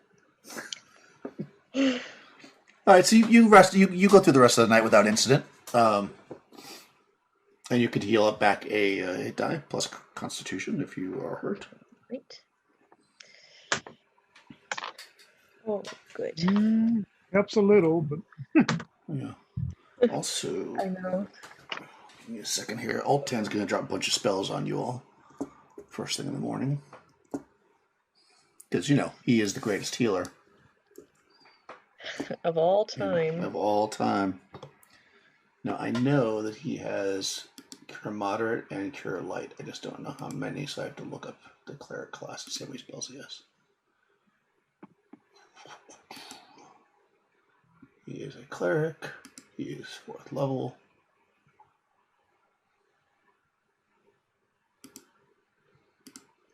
So he's going to have 2 and 2, it looks like. All right, so I guess he'll have 2 of each. So he's going to heal y'all. The picks aren't actually hurt. They're just need to eat, so they don't need any healing. So he'll do a Cure Light and a Cure Moderate on each of you, because Pernessa's also very hurt, right? Or is it only Breakhill? I think Breakhill's more hurt than me. Yeah, he'll heal her first. Yeah. So let's see. He says, there's a lot of clerics out there that they can heal. But I mean, they don't heal like I heal. Because I am Oltan. Oltan the healer. Let's see. Cure moderate wounds. Heals 2d8 damage. Alright, so here we go. So, 4 break healed. 6 and 8. That's not a bad heal, actually. So that is 14 points. Yep. Oh, wow. That's just what I needed. Brick healed. She looks towards Ortan, and after he goes through his speech or whatever, she goes up and just gives him a slight peck on the cheek, and she goes, "Oh, thank you. The mightiness of your healing has worked, great Ortan. It's just perfect." I know. And of course, a very sarcastic way as she says it. Yep. He doesn't recognize it as sarcasm and takes it as a total compliment. Blah, blah. Panesta. Step forward to be healed by the mighty. Are you very hurt? I Or will. a little bit hurt? After you get your die back, are you a light heal or a moderate heal? Probably a light heal. All right. Oh, eat again. He is a good healer. That's what I needed. He then sits back on the bed. Nothing like a good night's rest. Did you finish polishing my armor? Oh, you're welcome. You, Pippi. Did you finish polishing my armor? Oh, gosh, I'm just... Please, Sir Oltan, forgive me. I'm so incompetent. I was just so busy trying to make sure that monsters didn't attack this room that completely slipped my mind. Right. You did such a good job of that earlier. Yes, I know. It's so incompetent. Truly. Well, you don't All right, what have do you guys to want to do? placate him. You can just tell him to go away. Fine.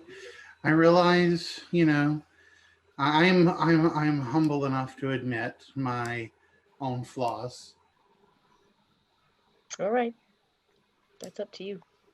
Well, Panesta, the great Ortan, has me feeling much better, back to my old self. The pics seem to be getting their color back also. I guess we should all go to where you found the bodies and go from there. Yes, but before we do that, I'm going to tell you guys, because I forgot, or not forgot, I was waiting till morning, about the little girl in the mirror. Oh. Yeah. I saw a child in the mirror that shows the magic items. For a second, I saw a small child. Are you going to tell them in that room? In 19? Right. Yeah, I think I would tell them before we left. Okay. Yeah, so you start telling them about the mirror, and maybe they look, because who wouldn't look at a mirror when somebody tells you that? And you all see, this, just peeking in from the side of the mirror, you see this little girl. Just kind of... Go. I'm going to shoot her. No, I'm kidding. you certainly can shoot the mirror. Go for it. No, I'm kidding. Okay. Yes. See? And she made strange motions. I can't hear her when she speaks. Yeah, she steps out into the middle again, and she says, she waves. Interesting. I'm gonna go over, and I'm gonna crouch down so that I'm at her level, and I'm gonna wave to her myself and be kind of like, hi. And I'm gonna put my finger to my ear to be can you hear me? Trying to kind of sign language a little bit. Yeah, she nods. She's trapped in the basement, Honest. Trapped in the basement. Yeah, I think so.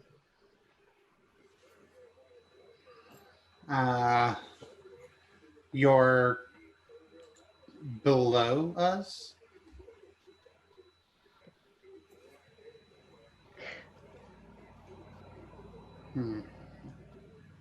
I'm gonna look down. Is there like a? I want to look at like the floor there. Is there like a door or anything there, or secret area, or does the wood look weird? You look around in the general area, the room around the thing. You don't see anything that appears to be any kind of trapdoor or anything on the ground. No, looks like it's solid marble floors.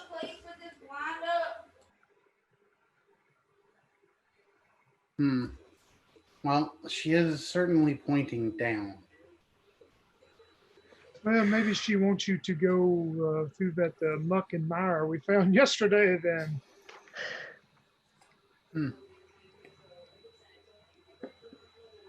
Maybe.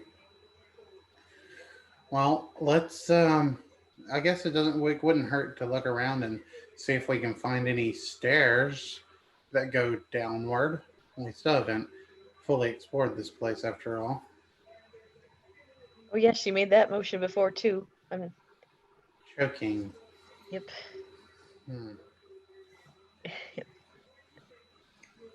Away. And she was choked to death? Maybe your head came off.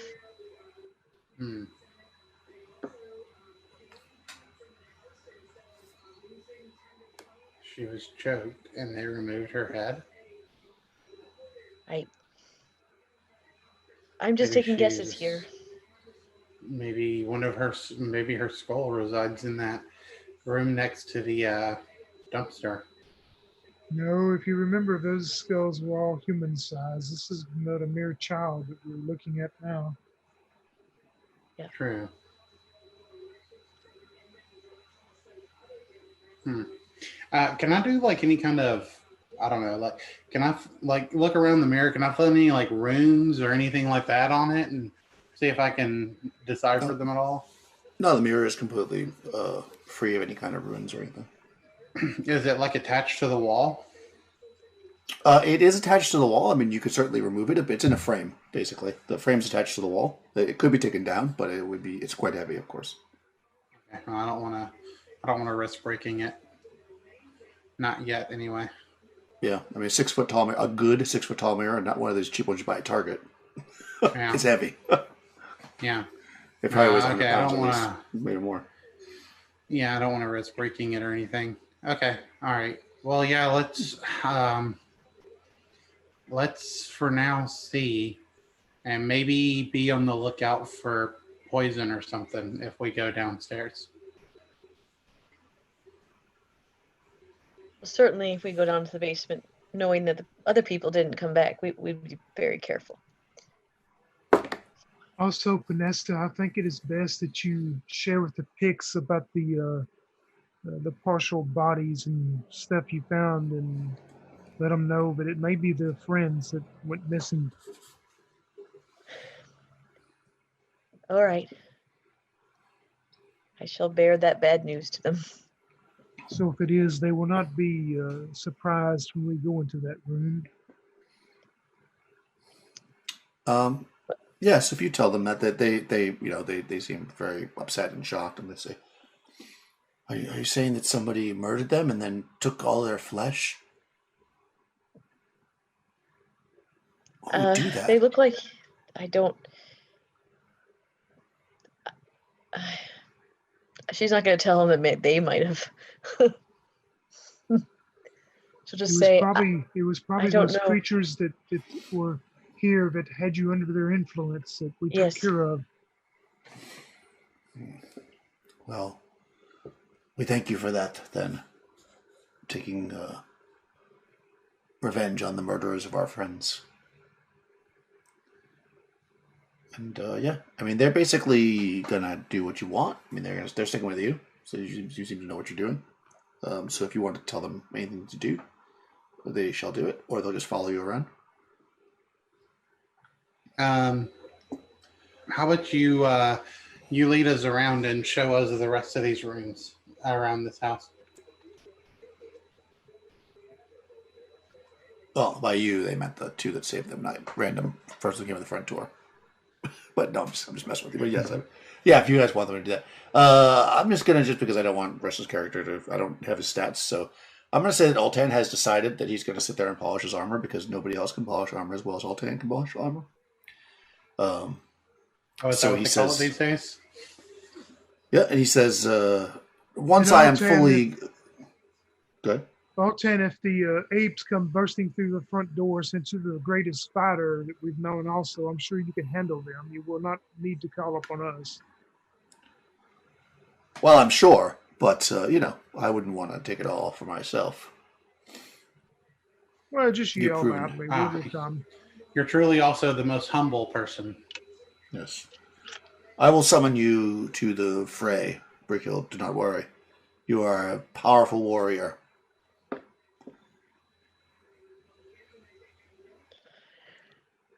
All right. Yeah, so he's going to stay there. I mean, he has 2 healing spells, so if you really needed him, he'll come out and do it. But, I don't want to bring his character into combat or whatever because I don't have his stats. But the 2 picks will come with you. So what I guess do we'll you go want? into. I guess we'll go into room 9. Well, Vanessa found that is what I think we're doing, right? Okay. Yeah, I think so. If that's Well, okay with you guys. It looks like here there might be a doorway. So, I mean, like that goes up to 9. Would we be able to tell, like, from what Vanessa said? I don't think I looked that far into the room. We Yeah, wouldn't it's know really. that. Yeah, I don't think you really run into that. Also, keep in mind it's dark in here. You're basically like using candles and stuff to move around. So Okay. if something's way on the other side of the room, you're barely seeing it. I'm only revealing it in the map to make it easy for us to navigate, but you don't really see very far in front of you. So, like, you were standing, like, you have been here. Oh, I can't tap now.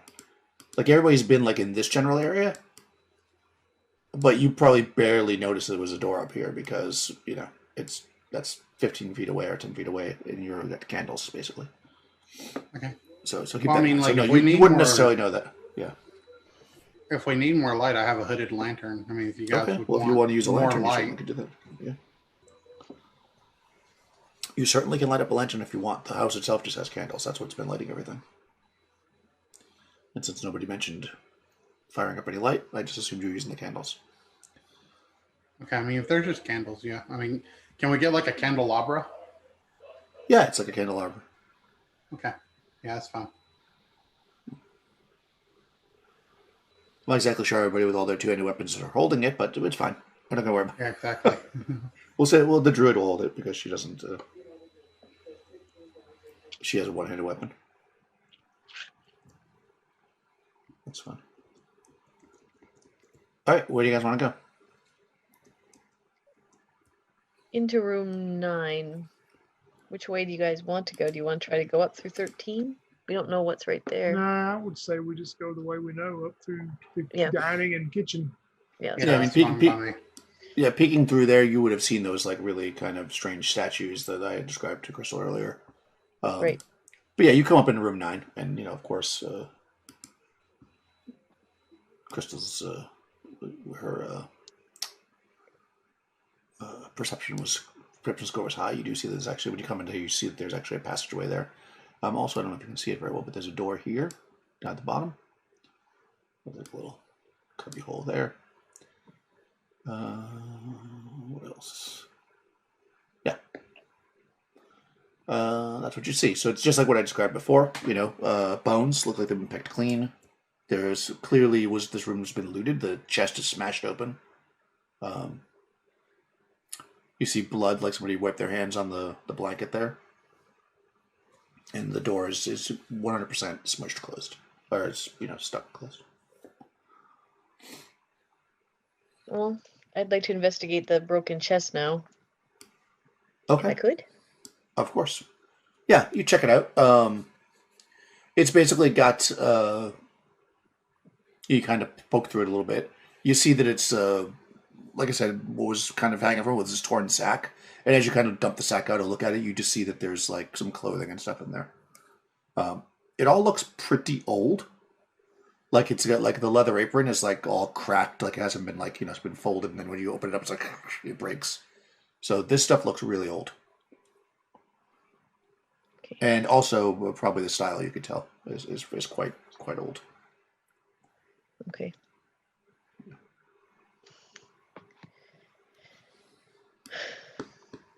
Well, I don't see.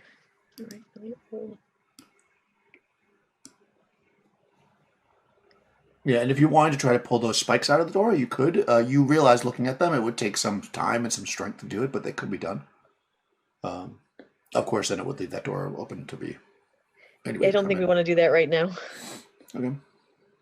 We'll leave it spiked. The door on the south wall here. Yep. John is to listen through it. Sure. You want to listen on it? You're just on noises 6, right? Yep. Okay. Yeah, you listen to the door. It doesn't have much to say. Like I wanted to just like very lightly, like touch the handle. Is it locked or?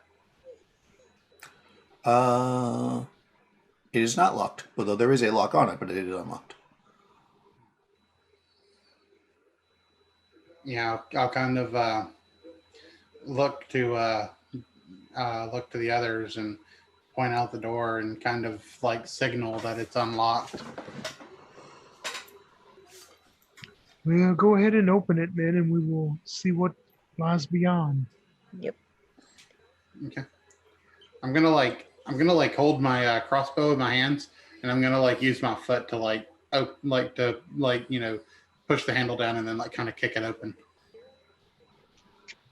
Well, it opens up towards you, but okay, so that's pretty cool to do. It's a very elaborate move that you make there. I'm sorry, what were you saying, Vanessa? Oh, that I'd take the lantern. She's gonna have her crossbow.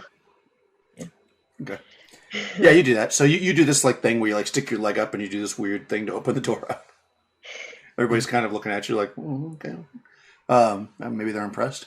The door opens up, and you're looking into basically what appears to be some kind of a closet. And pretty much in the center of the floor, you can see a pile of kind of rotted cloth, like clothes or whatever. And if you kind of just look up, you can see that there was some kind of metal hooks on either side, and it looks like they probably was a string drawn across where you can hang your clothes over it or whatever. But of course, it's rotted with age and it's fallen to the ground. So you see a bunch of clothes on the ground, basically, rotten clothes on the ground. All right, I'll just kind of close the door on my foot and just be like, yeah, nothing of interest in there. Well, maybe you should check though and see there may be a passageway which is not too visible eyes. What was in there? Cool. Just a bunch of rotten clothes. Didn't smell all that great. I would hate to think of what's rotting in them. What more perfect place to have some type of hidden passageway? Exactly. Okay, Raquel, just for you, I will check to see if there's a hidden passage, and she will. As we would say to Oltan, you are the best at finding our passageways. Flattery will get you everywhere. And she will open up the door. And I actually have a 3 in 6 chance to detect secret doors. Okay, where are you looking for the secret door? I guess I'll look basically on the south wall. I mean, that seems like the most reasonable place. That seems like a good place. Yeah, I mean, you're feeling around the south wall, and you actually feel that there is a loose stone in the wall. Okay. I'll kind of see if I can pull it and see if I can pull it out. Yeah, you can. You start to pull the stone out, and you realize it's pretty light when you do it, and it's kind of like a false face, so it's very thin. And you pull this piece out, and you look in. I'm assuming, and there's there's a hollow in there, and inside you see what looks like a drinking horn. Oh, nice! I have a drinking horn actually. All right, yeah, I'll go ahead and pull it out. So you reach in there and grab it? Oh man, come on, Daniel. You gotta like phrase it like that. Yeah, I'm gonna reach in and grab it. Okay. Yeah, you pull it out. It's kind of a nice looking drinking horn. Well made. Got a little strap on it so you can wear it over your shoulder if you want. Nice. Okay. Yeah, I'll come out and I'll be like, oh, there was there's not a passage per se, but there was something hidden. Perhaps some good wine or something. Well, we should hold it in front of the mirror eventually. I Exactly. agree. See if it glows. I'll just hold on to it for now. Sure. And she'll like this one. She'll like put in one of her sacks because she already has a drinking horn that has whiskey in it. Okay. Well, should we go back? You said there was a hallway that is leading through there also, on us from the other way. Yes, let's go down and check it out. Okay. Here's your lantern back. You can hold on to it for me, dear. Oh, I trust you with it. okay. I might need to open a door, Gotta That's have both true. hands free. True. All right, so you're gonna walk down that. I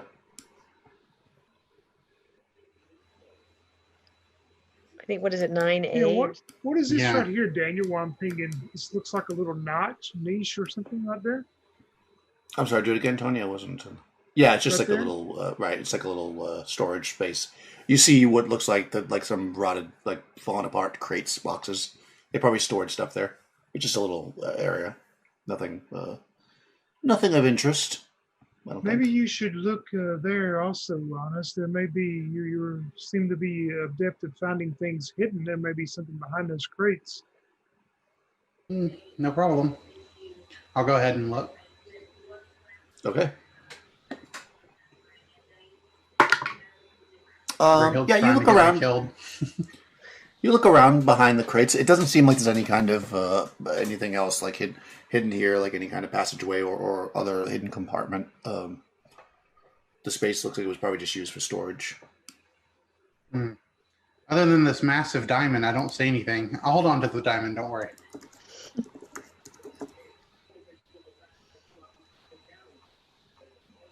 Well, that just means the next room we find treasure in that belongs to Vanessa and I then. That's right. Oh, you don't go by the finders keepers rule? No, we share equally in this group. Cool. No, we go by obviously never the we met go my by father. the spear tip at your throat rule here. Now that sounds more like my father.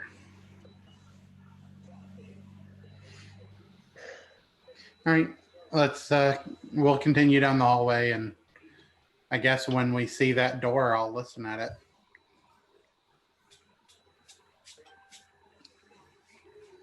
Okay. Perfect. Sorry, I just had to look something up to see how quickly it would kill you. No, I didn't say it out loud. You go down to that door that's on the side by where it says 9 there. Yep. And you listen? 9A. Okay. Sounds like nothing. Sounds quiet. Okay. Very carefully try the door to see if it's locked. It is locked. All right. Well, luckily, my uncle taught me to do this in case I ever misplace my keys. So give me 1 second. And she reaches down into her boot, and she pulls out like this long leather folded cloth, and she folds it out on the ground, and there's all kinds of different files and scissors and just all sorts of little different tools. And she she takes the She kind of like looks at the lock and kind of goes like, "Oh, I think I'll need this, and this should work." And she starts to work on the lock and try and get it to open. Okay. And her open locks is a 5 and 12. Nice. So, You can roll it. okay. Yeah, I mean, you're going to know if it works or not. Nat 1. Oh, yeah. Yeah, you actually have exactly the right skeleton key. It pops right open. Oh, wow. So glad that worked. It's been so long since I've had to do anything like that. Those skills really came in handy. She puts her tools away and puts everything back in her boot. Very nice. Very nice. Yes, it would seem the fortune of whatever favors you this day. Well, let's hope my luck holds out, shall we? I'd rather not die in this place. All feel that way. Yeah, and she's gonna like, does the door open towards me or push in? It would open out towards you. Yeah. All right. So yeah, she'll like twist the handle and like pull it open and kind of like step back a little bit. Okay. Yeah, you're looking down. Assuming that the lantern is shown down there, into a stairway that goes down to the lower part of the house. I guess it goes somewhere. Looks like we found down. Yes, but we don't know Looks what like that you found down. girl was trying to tell us. She said you will choke. Yep.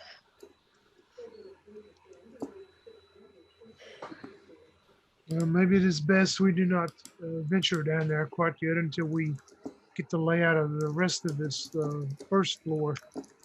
It's like we share a brain, Brighild. I was just I gonna agree. Yep. Maybe by So then Altan will come back to his senses also. You hear, I'll say- singing from the room. Altan is great. Great is Altan. Great.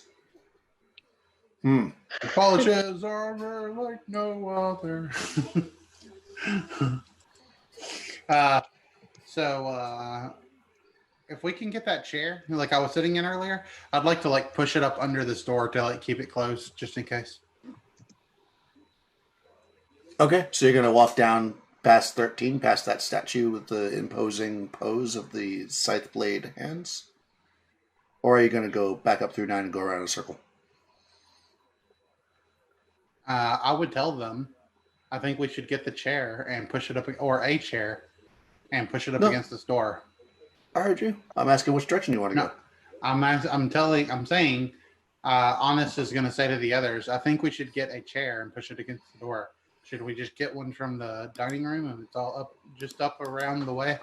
Well, can you not use your special skills and then lock that door and secure it again?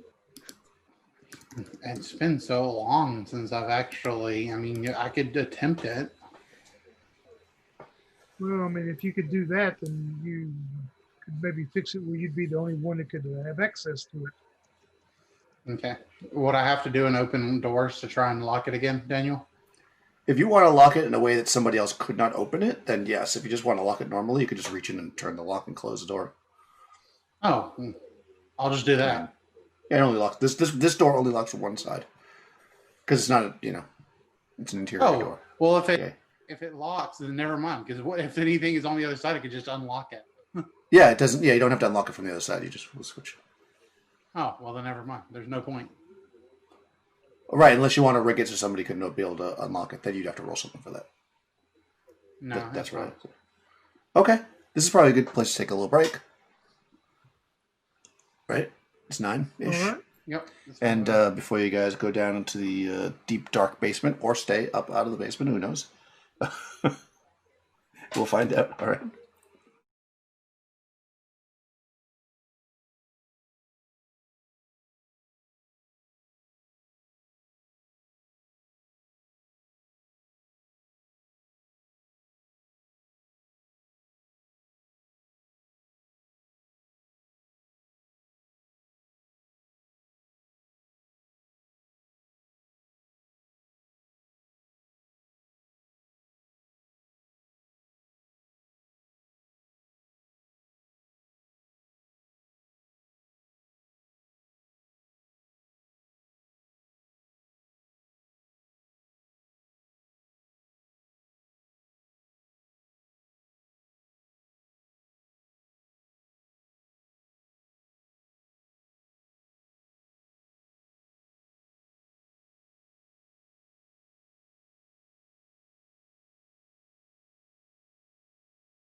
Okay, we are back at Cragoth Manor.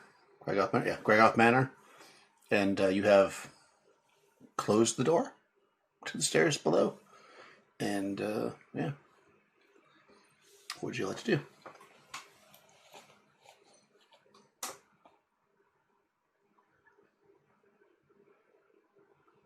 Let's continue to explore the house, I guess, because we don't want to go downstairs yet and have something sneak up behind us. Okay. Exactly. Where would you like to go? You are standing basically in that area that says 9A currently. Well, we did see those double doors earlier, right? Yeah, the tapestry there looks like it was cut. It's kind of ragged. It looks like it was cut with something, maybe like, some kind of sharp instrument, but it wasn't like perfectly cut and peeled apart. And you can see those doors back there, yeah. Is that where the smoke's coming from? You said there was smoke coming from somewhere. No, the smoke was coming from 12, but I'm assuming that probably went out by now. That was the smoke that Okay. The guy had. Well, Okay. we should probably check those doors out. Check out those doors. The ones in 13? Yeah. Yes. Fair enough. All right, so let me give you that room again. So we have an overview here. So you've got the tapestries, right, on the north and south walls. They're 36 feet wide, 12 feet tall. And again, they show these strange scenes. Blue-skinned man, naked and hairless, standing atop a tower, looking out over hills. This is the southern wall, by the way. Also shows a woman with cracked purple skin, wrapped in vine-like vestments. It probably reminds you a little bit of the people that you encountered, although he wasn't blue.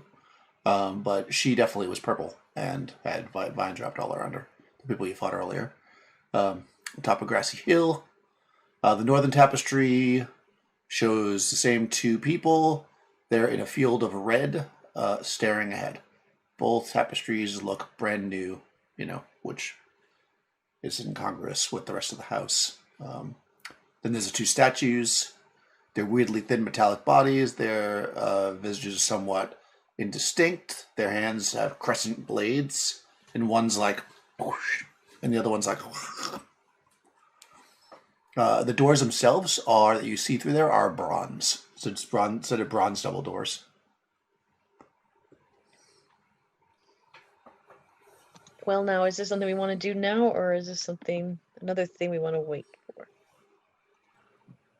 Well, I'll say the luck that our new friend here has found so far of it. At least let her attempt to open them if they are not.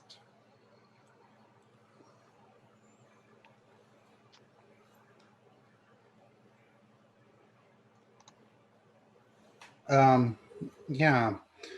Or are they do they seem to be unlocked? It's unclear. You want to try them? I'm going to say that these doors look really nice and like the kind of doors that people typically wouldn't want you to go through. Maybe I should check first to see if there's anything off about them. I think that's very smart. Cool. Yes. Fortunately, I had another uncle who was a carpenter, and he taught me about installing doors and such. Oh. So yeah, I'm gonna manipulate traps and see if I can find any traps. I'll specifically look kind of around. I'm gonna say, like, since it's in the center, I'll look like kind of like up and down the crack and like sort of around the edges to see if there's any kind of like strings or hooks or anything that would like, so that when you would pull it, like something would go off, Okay, makes sense. What's your manipulate traps? 4 and Score? 12. Oh, okay, good. Yeah, so you look, again, checking the edges, like you said, down the center. You're looking for any kind of like thing that might pull when you open the door, or any kind of, you look out to make sure nothing's going to come shooting out of the wall with any holes, or the roof doesn't have anything in it. It looks pretty clean. It doesn't appear to be any kind of trap or anything that you can, notice on this door at all. Okay. All right. I don't see anything out of place or out of sorts. Um, Yeah, you also do not see any locks. There's just handles on the doors. So, if it is locked, it's not locked in a way that you've ever seen before. okay. Yeah. I'll go ahead and attempt to open one of the doors, like I guess the right one, and I kind of want to like stand behind the door a little bit, like as I open it and like pull it, like I'll just kind of be behind it. Okay, yeah, it's going to open up towards you. So you're going to kind of like step to the side. All right, that Yeah. makes sense. Where's everybody else? Yeah, I would be to the side of the door, not directly in front of it as she opens Yeah, it. I'll be on the other side, man. Whatever opposite side of Panesta. Okay, and I'll put the one pick on either other side too, because they're not stupid either. Okay, excellent. So you grab the door and start to pull it open, and you... I'm not surprised, because probably you expected this. You hear... And the two statues with their blade hands come to life, and they start to move towards you with, let's say, a deadly purpose. So what does everybody want to do? Brighild, statues coming at you. Two of them. What are they made out of, or appear to be made out of? They're made of metal. Ooh. Shiny metal. I'm gonna cast a spell using my spear. Okay. How about Penesta? I want melee for now. Okay. How about Honest? You know what? I'm also gonna go spell, since I assume I don't have my crossbow out since I was opening the door. That's probably true. All right. Let me make some notes here. Let me just grab the page because the two picks are here as well. They are probably also going to cast spells, I'm guessing. But let me just open them up so I can have everything out so I don't have to keep stopping. Here's the monster.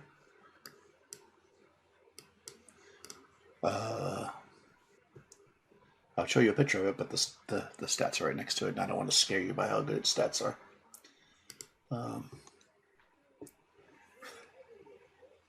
1 HD, non-AC. Yep. Hey, sometimes that's all it takes. Where's my druid? There she is. Yeah, she's gonna cast a spell. And he is also going to cast a spell. All right, so Tony, roll initiative for the group. These things are going to clearly come and attack you. Ooh, they got a 1. They're slow. Man, I had a 2. Oh, all right. You're going to go first. All right. Melee goes first. So that's Panesta. Okay. Yeah, just to see if the sword can hurt him at all. Okay, go for it. Ooh, nice. That's an armor class -2. Okay. Is it a magical sword? It is not. It's just my long sword. Yeah.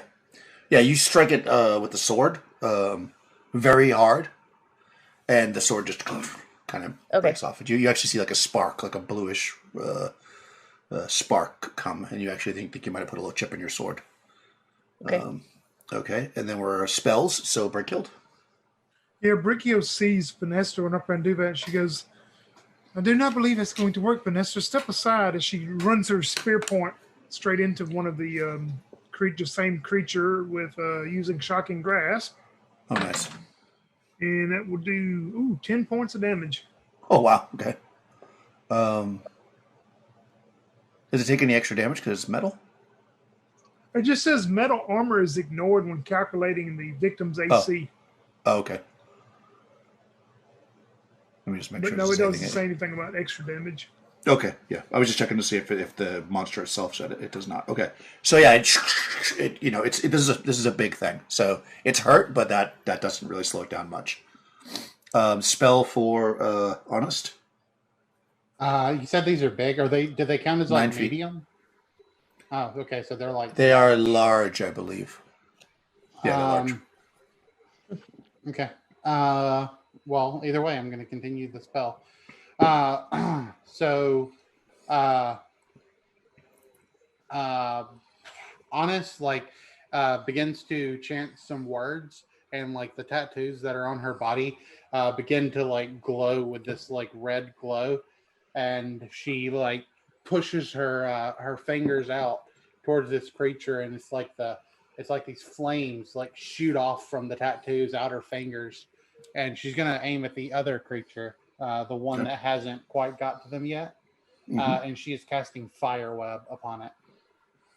Okay.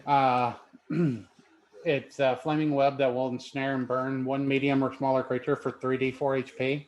And then it says that the victim's allowed a sorcery saving throw that's modified by the defense adjustment.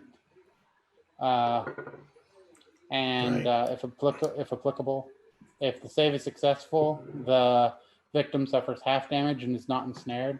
If the save is failed, the target is trapped for the spell's duration, which is 3 rounds, and will do subsequent damage 2d4 on round 2 and 1d4 on round 3. Of course, Okay. it also Cool. says one medium or smaller creature, so I don't know. Yeah. if So these it's just count not going to be entrapped. It'll take damage the first round, but the entrapping part is just going to automatically succeed because you can't entrap it. It's too big. Right, So yeah, do the first set of damage. You'll still get a save, of course. I guess. yeah, 3d4, 9 damage. Not bad. Okay. Half damage if it makes the save. Obviously, let me do that. It did not make the save, so 9 damage. Nice, very nice. Okay, but it won't be ensnared because it's too big. All right, the Dathan, I should say, draws from around, breaks from around his neck the hilt of the sword that he had dangling there like an amulet. He casts Flame Blade, like a baller, and the druid casts bark skin on herself because she's not stupid. And that is your whole side. Okay, good. Now they're gonna go. So let's do this. There are 3 of you and 2 picks. So I'll roll a d8. It'll be 1, 2, 3, and then what am I doing? D8. There's 5 of you, so I'm gonna roll a d6. You guys will be 1, 2, 3, and then the druid is Silmon, and then Dayton. First guy goes. That's a 6. I'll re-roll it. First guy goes after 4, which is Silmon. He's gonna. I'm gonna say that whoever they go after, they're gonna put both their attacks on. Ah, my God! Throwing my dice all over the place today. So she gets attacked. Ooh, that's gonna hit with a 19. I'm gonna have to look that up. And an 11. Thankfully, she cast Barkskin. But I don't know if that's gonna help. An 11 is... No, that's not going to help. Okay, yeah, she gets it twice.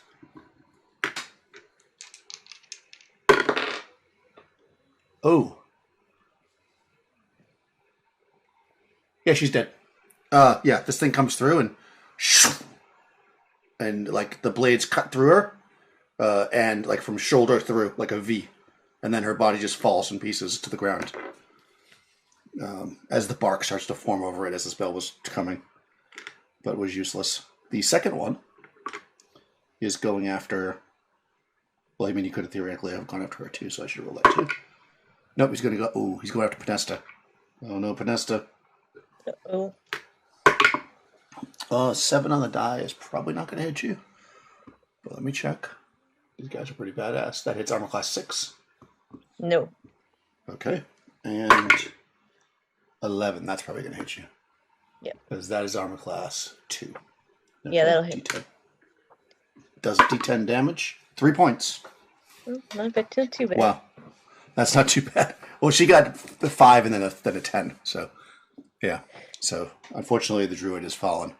But that is the end of their turn, and they are aggressively pursuing you still. What does Brighild want to do next round? Brighild Oh, just to clarify, Daniel, when Yeah. Honest tried to open it, when she reached to open it, did she actually get the doors open before the statues moved, or are they Uh, still closed? okay, I'll say it's open. Yeah, you pulled the door open. You could actually, it's up to Honest. You started to pull the door open. The statue's automated. Did you open the door the whole way? That's up to you. I started opening it when they activated. Since we weren't surprised, I'll say I didn't get it open all the way. Okay, so you didn't open it all the way. So it's open. It's open a bit. If you didn't close it, then it's open a bit. Yeah. Riccio does sees how that they just ripped through their this druid, and she looks towards Panesta and Honest, and she goes, "We should move back down here and set up a deal where we can maybe only one at a time can get through. They are very large. Let's move back down towards this room." And she's going to move back down to the that'd be the southwest corner here, like of 12. You go back to 12 Okay. and 19 that way. And she's All trying right. to plug the hole where only one of them can come through at a time, maybe. Okay. Yeah. You could do that. You could try that. Pretty much just movement, I guess. I'd take all my movement and stuff, I guess. Okay. Yeah, I mean, unless they come at you, I mean, you could certainly, you could set your spear or whatever when you get there if you want, because you have plenty of movement. Podesta, what are you going to do? Brickill's setting up a defensive line. Yeah, I'd follow her, and then eventually I'd like to cast a spell. Okay. Okay. Do you want to cast move and then cast, or you want to cast and then move? Because it will matter if they win initiative. That's cool. Or if you win initiative, I should say. Oh, move and then cast. Okay. And how about Honest? Honest will also move back there, and she'll take out her crossbow when she can. Okay, you can do that. You can do that during your movement phase. This guy, he's got the sword out now. He's going to take a swing, then he's going to run after, because he figures. I mean, he just that thing just killed his girlfriend. All right, initiative, Tony. All right. Oh my God, they got a 1 again. Ooh, that's a 4. All right, you're going to go first.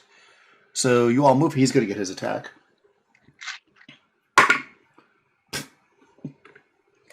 No, he's not successful with the attack, which sucks for him because that means that they're going to get to attack him before they move. And they will. Well, one of them will, anyways. Oh, that's going to hit. Oh my God. Oh boy. You're lucky that I'm rolling like this against the NPCs and not against you. That was a 15, a 16, a 19, and an 18. Oh, why did I roll 4 times? Anyways, he gets hit twice. Only 2 of them are attacking. Good Lord, I was fixing to say, man, there's going to be nothing left of him. Yeah. Yeah, I mean, there might not be anyways. Yeah, the only one's going to attack him because he attacked one of them. The other one's going to move towards you. He takes... Ooh. Yeah, he's enraged that they just killed his last remaining friend, so he thought he'd get a hit at it before it... Yeah. Who knows what sorcerers think. Is that enough to kill him? Oh no, it is not. He's still alive. Barely, but he's still alive. Yeah, he gets hit a couple times, he staggers back. Feeling like, oh crap.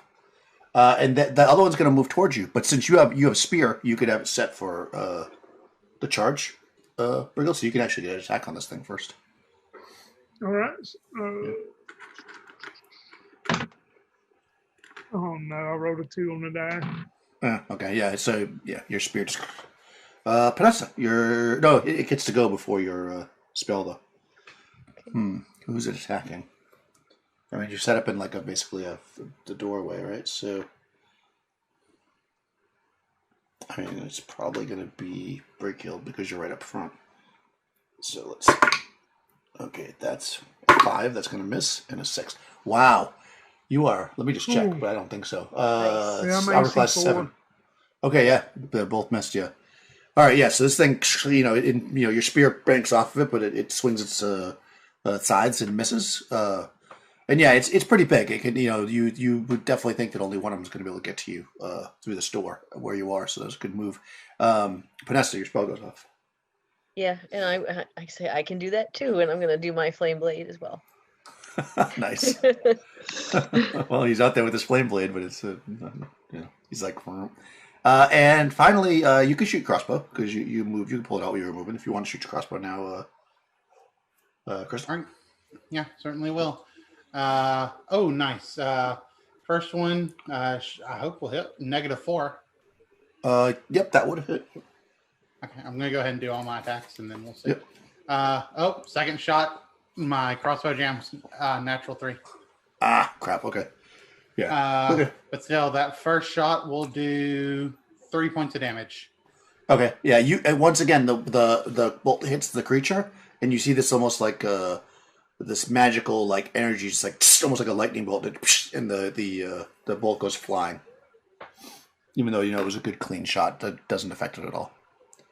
Okay, so she'll say like, it doesn't look like magic, non-magic affects these creatures. Yes, I'm aware of that. That's what I was telling Vanessa. Right. She's new to the party. She's slow. Vanessa figured that out last round. All right. All right. So so we got one creature in front of you trying to get through the door. The other one is up against this probably soon to die Pyromancer.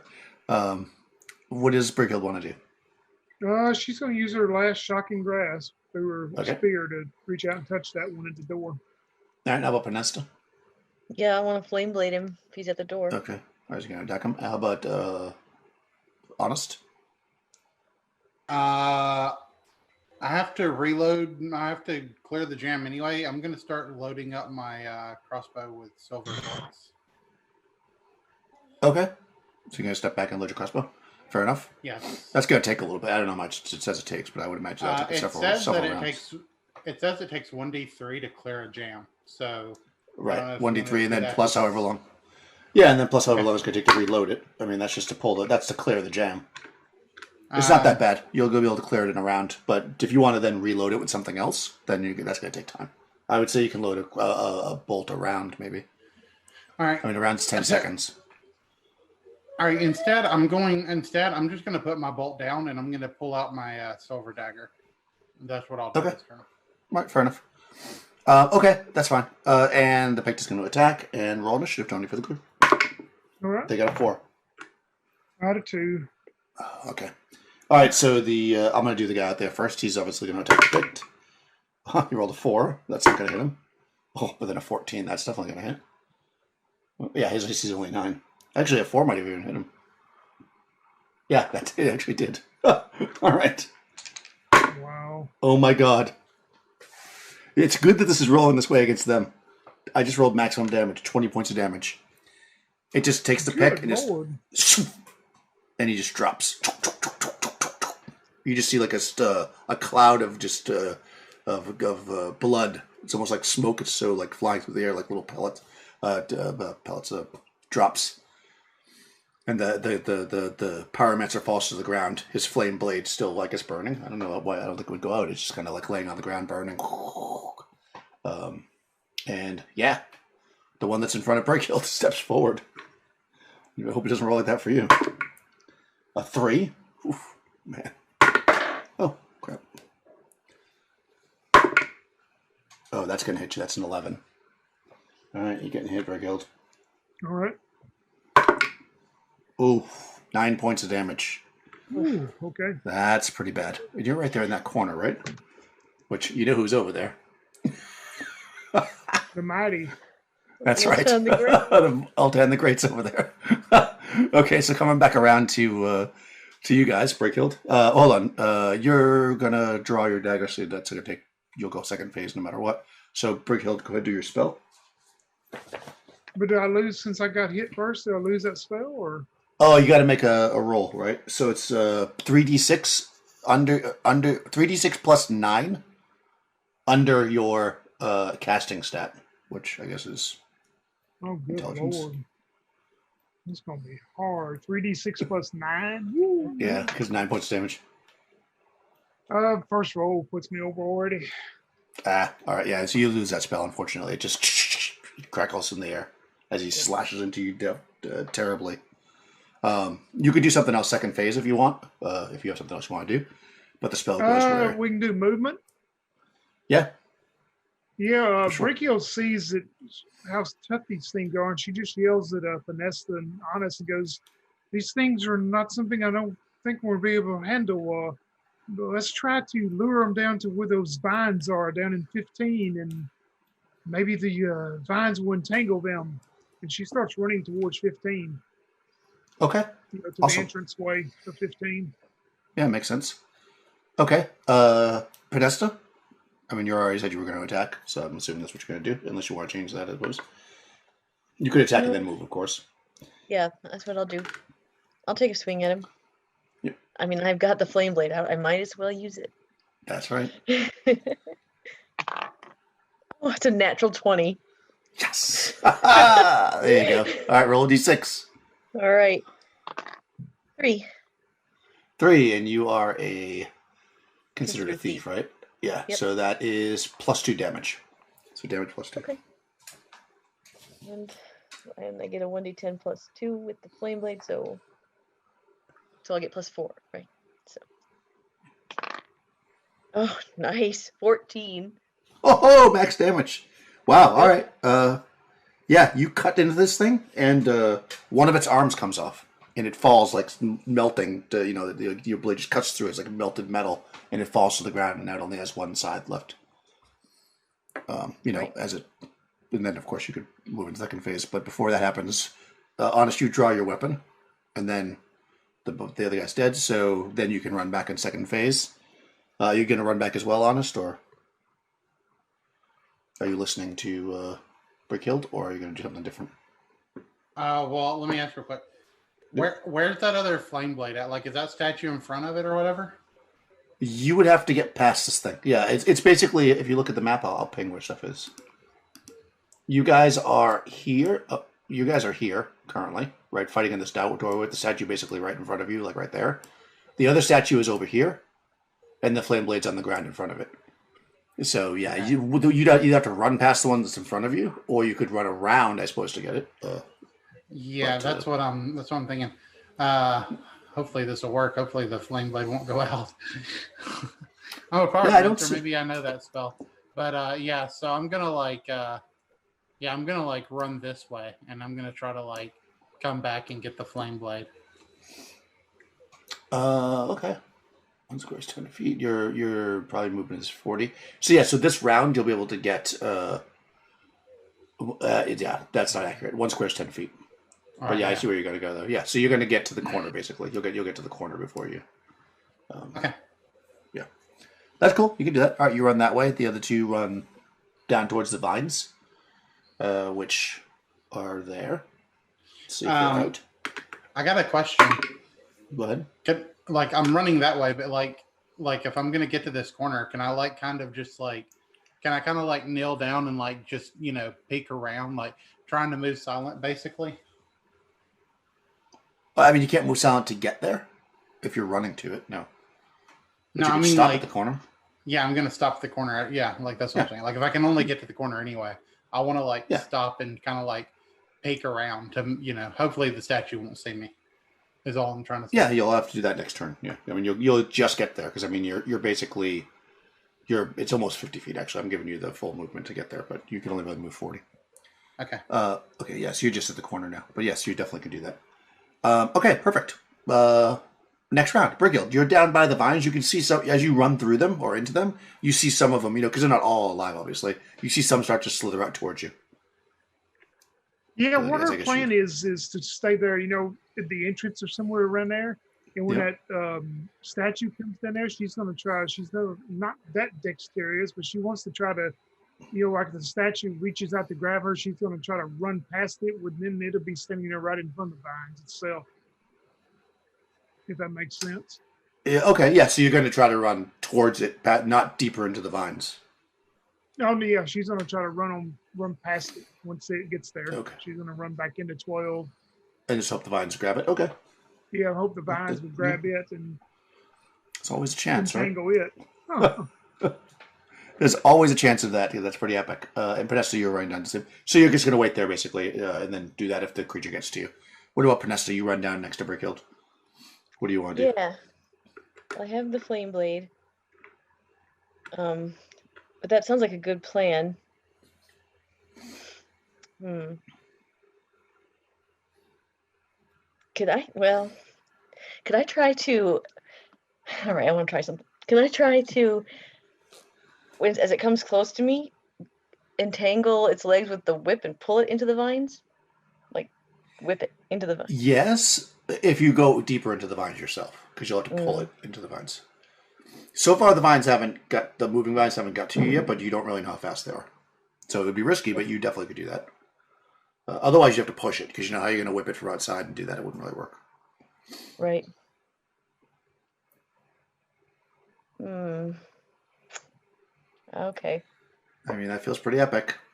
Yeah, I want to try it. All right, Yep. good. All right. All right, Tony, roll initiative for the party. Pick out 2. Out of 5. All right, you're going to go first. I mean, I guess you guys are basically holding your actions, except for Honest. You get up to the corner. What's your sneak? Your move silent? My move silent is 7 out of 12. Okay. Okay. Yeah, you move up to the corner, and you look out, and you see this creature. It's starting to walk towards where the other one is. It's basically, so you see one right here, basically, and it's moving in the direction towards this door, where you can also see the other one, which is walking further. All right. Yeah, I'm gonna try and move silent to the flame blade. Okay. You can definitely do that, and I already rolled it. And you get about halfway to it, and the thing turns around, because you failed, unfortunately. Nice. It sees you, and I'm trying to see how fast it is, because it would have already moved by the time you got there. Oh, no, you won initiative, so actually you would be there first. It's going to turn around and charge back at you. Yeah. But you're right at the flame blade, which is useful. Ooh, 14 is not good. All right, now I'm rolling high again for the bad guys. All right, it's going to hit you twice. Hope for low rolls. Well, it's nice knowing all of you. I'm sorry Vanessa lost another friend. Oh my god. Vanessa loses friends left and right. Well, Yeah. I rolled a 5 on one die and a 1 on the other. So you take 6 points of damage. How As much? this thing spins around. 6. Just 6. Okay. Yeah, you should still be up, I hope, with 6. Yeah, so you Nice. you see laying on the ground the flame blade, and this thing cut you. You kind of go down and get it, and this thing cuts at you. And the other ones charge down towards you. Okay, so go ahead and make a whoosh. All right, so you want to run past this thing? I'm going to say this. If you can make an extraordinary feat of dexterity, I'll say it won't even get to swing at you, or you could make just a regular test of dexterity, and then it'll swing at you with a minus, since you're going to run right past it. It's up to you which one you want to try. Oh man. Yeah, I mean, doing the feat would be almost impossible at 4%. So Right, nearly impossible. I don't feel that lucky. I'll go for the test. Okay, yeah. I got a Right. 2 out of 6 on it. Okay. Oh my gosh, I rolled a 2. Nice. All right. Yes. All right. So it's gonna get a -5. All right. So it only has one arm now, which is good. It swings at you and rolls an 8 -5, which is 3, so it misses. And it's now standing right there. And Podesta, do you want to whip it? Whip it good. I do. Of course I do. All right, let me see what I can get. Ooh, it's not bad.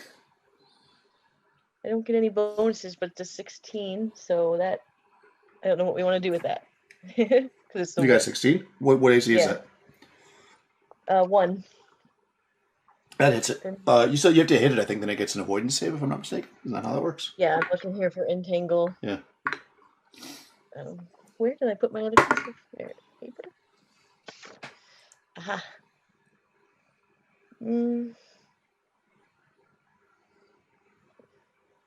I don't know. The attack must exceed the required score by 5 or more. Oh, okay. It did not. It did not. Okay. Okay, so it's not entangled. You just hit it, and it doesn't do any damage because it's a whip. It's not magical, right? However, Well, I tried. I rolled to see how many rounds it would take for the vines to get there, and it was 2, which means that they're actually there right now. There are 3 of them, Now the question is if they're going to go after Penesta or the creature. So, high or low, Penesta? Oh, low. And there's three of them, so I'm gonna roll 3 dice. Let's see how many. Low. Mm-hmm. Okay, 1 goes after you, 2 after the creature. That's better than average. All right, so 1 vine comes at you. Now I gotta look them up, of course. Come on, Death Vine. Okay. Okay, it rolls a 12. It is 5 hit dice. That hits AC 3, so I think you get hit there, Penesta. Yep, I'll get hit. Yep, for a D10. Only 2 points. Okay. However, because it hits you, you now you have to make a death. Hold on, no, that's a poison blast. Oh no, it only wraps around if it's a high roll. Didn't get it. Okay, so it does not wrap around you. You are good. It just does damage. Now against the creature. Oh my god, natural 20. True. Nice. And a 3, so it misses. So the 20 though makes it wrap around the creature. So it is entangled now. Let me do damage against it as well. This is a magical monster, so I'm going to say it can affect it because it's magic. It's 4 points of damage. Okay, this thing's got 1 arm and is now entangled by this vine that's starting to pull it into the room. As Penesta got attacked, but you were able to step out of the vine's grasp. Okay. And that is that round. Okay, Brighild, what would you like to do? During second phase, can I attack back or not? With what? You don't have the sword yet. I assumed you were picking it up in the second phase. I still have my silver dagger. Oh, sure. If you want to do that in lieu of picking up the sword, but then you won't be able to get the sword until you won't be able to attack next round until the second phase. Okay. I'll go ahead and get the sword. It's up to you what you want to do. I made an assumption which I shouldn't have, but it's up to you. Okay. So you're picking up the sword, the flame blade. Yes. Okay. Brighild. What would you like to She do? doesn't. Yeah, she looks and doesn't see that Honest has followed her and Finesta, so she's going to run, back up to the corner there, and if she can look in the room and see Honest, then she's going to take out her scimitar and head that way because she helped her earlier, so she's going to pay the favor back. Okay, yeah. I mean, first phase you'll run up there and then you'll see it, and then you can move the second phase. What about Penesta? What are you doing?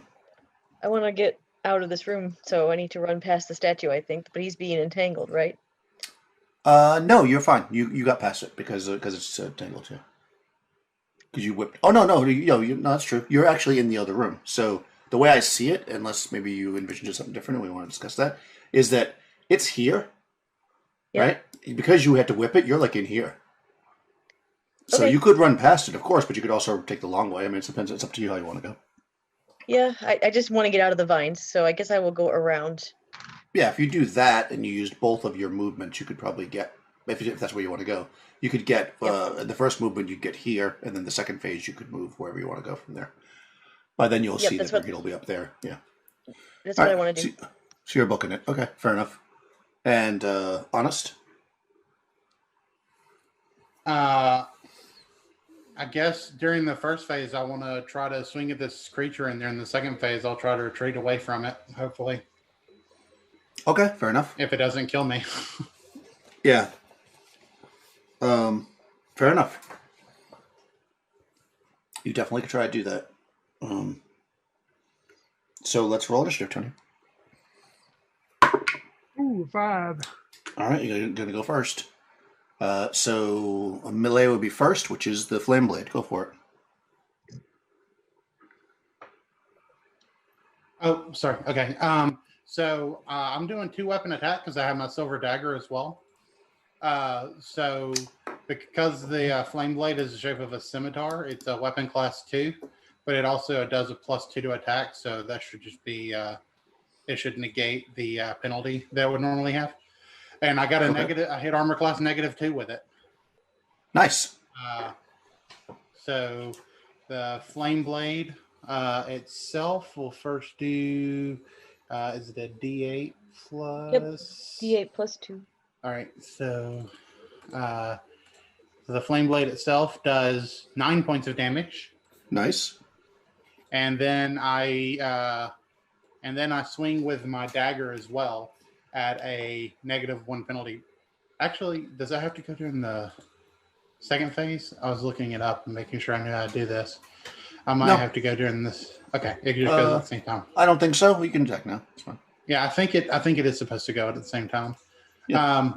Okay, so but it's at a -1 because I have an 18 dex, but it's also a weapon class of 1, so I get a -1 penalty, and that one will miss. Only roll a 7.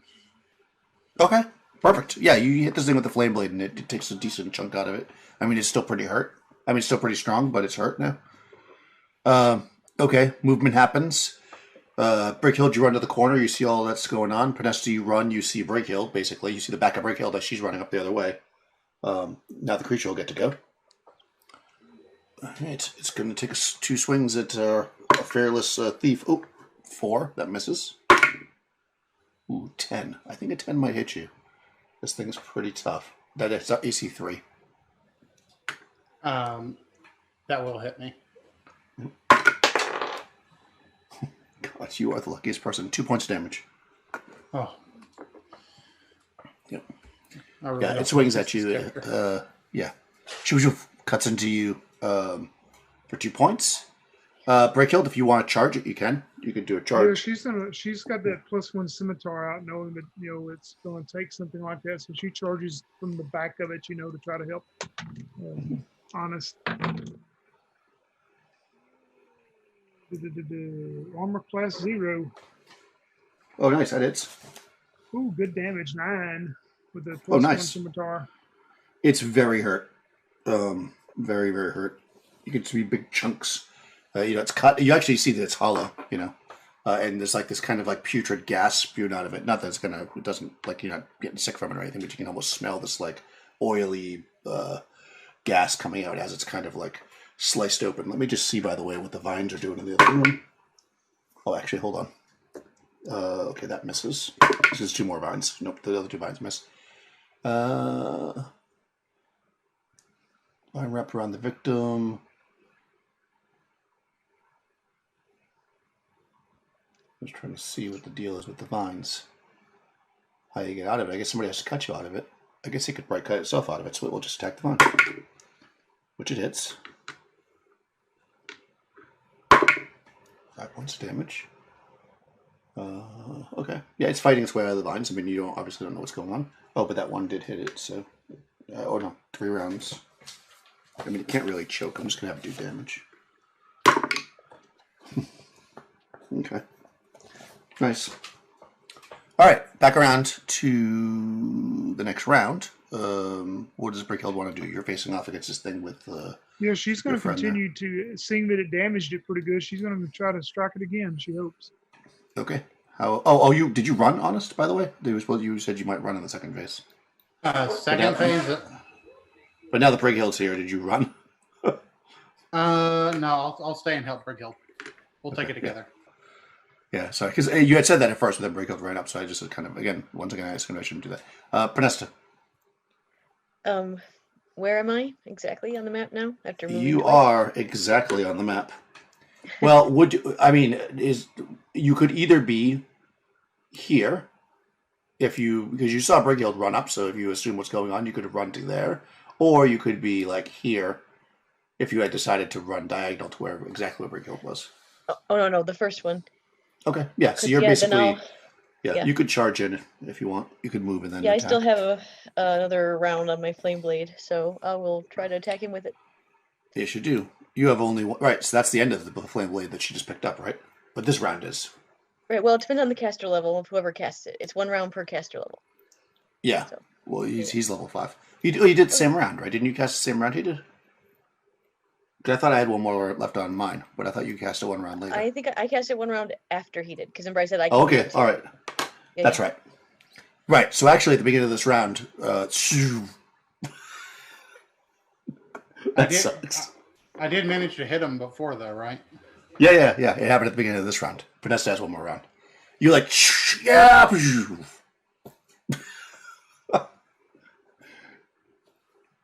Anyways, sorry. Podesta, what do you want to do? Charge an attack? How about honest? Your blade disappears. Well, actually, it won't disappear until the beginning of the round, but it will disappear. So. Okay, if I don't, well, I wouldn't know it's going to disappear, so I would assume Probably. I'm going to try and hit it twice. Okay. Makes sense. And then it will disappear, and you can just attack it with the dagger. And I guess the empty hilt, unless you want to cast Flame Blade again. All right, Tony, initiative. It got a 4. 1.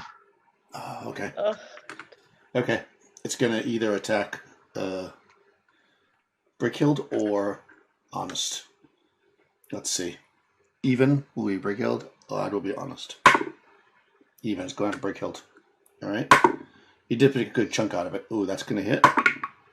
And that's going to miss. Oh, with the natural 1. Although it happened at the second attack, so whatever penalty it has for that will not make. We're going to use that critical miss chart.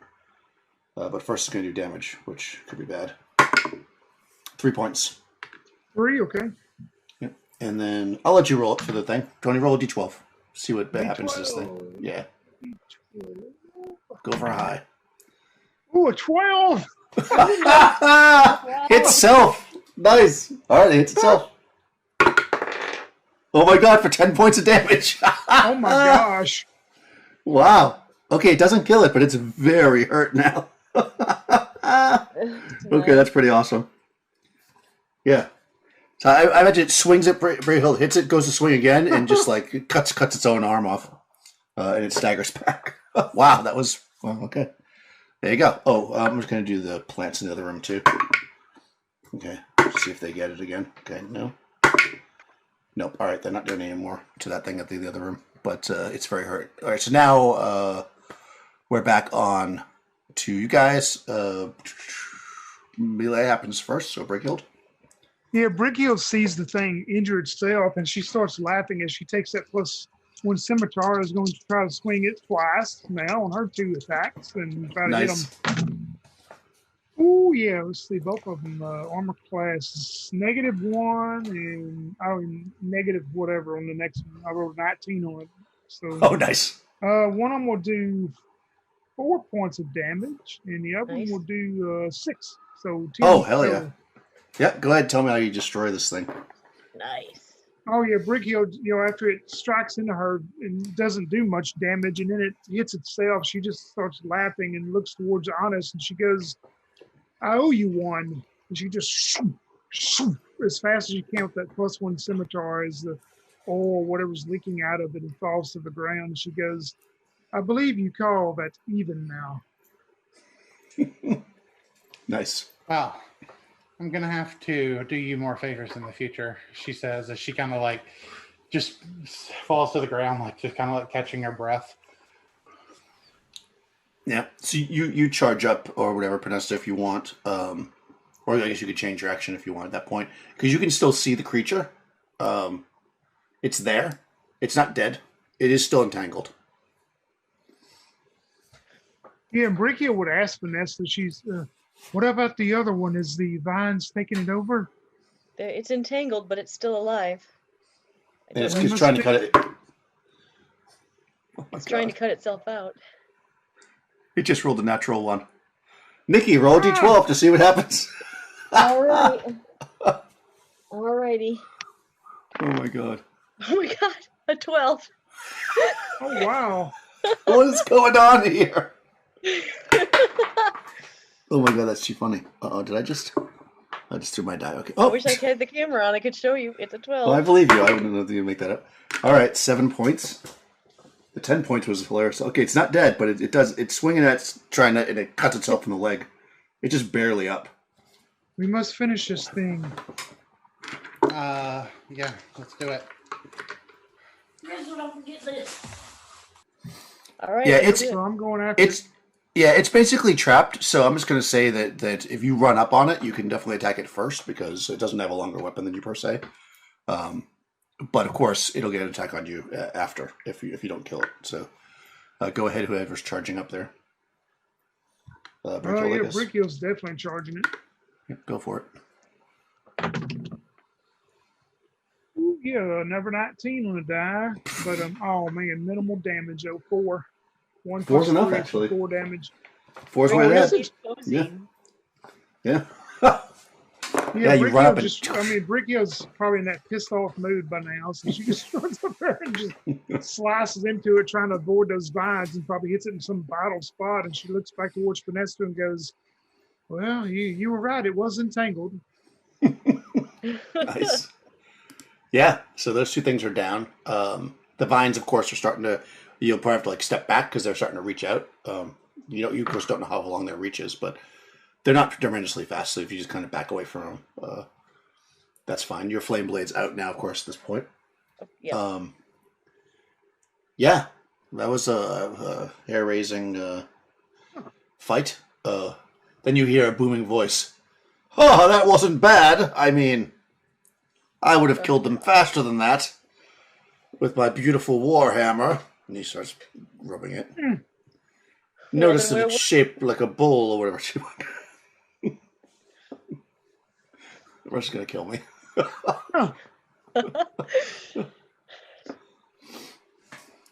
That's fun. Yeah. Who's pretty hurt?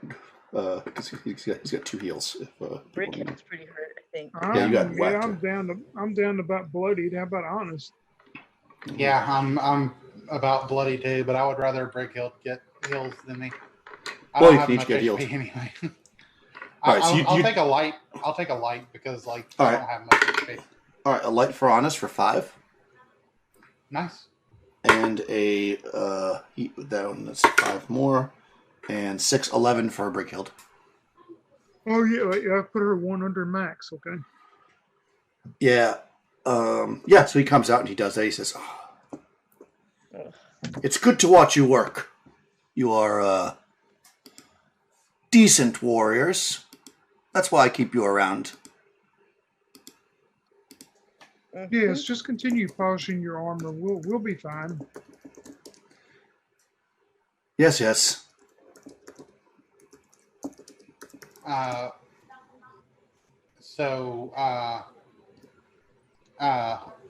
Cool is going to go back to the room and grab her crossbow and begin to fix it Okay.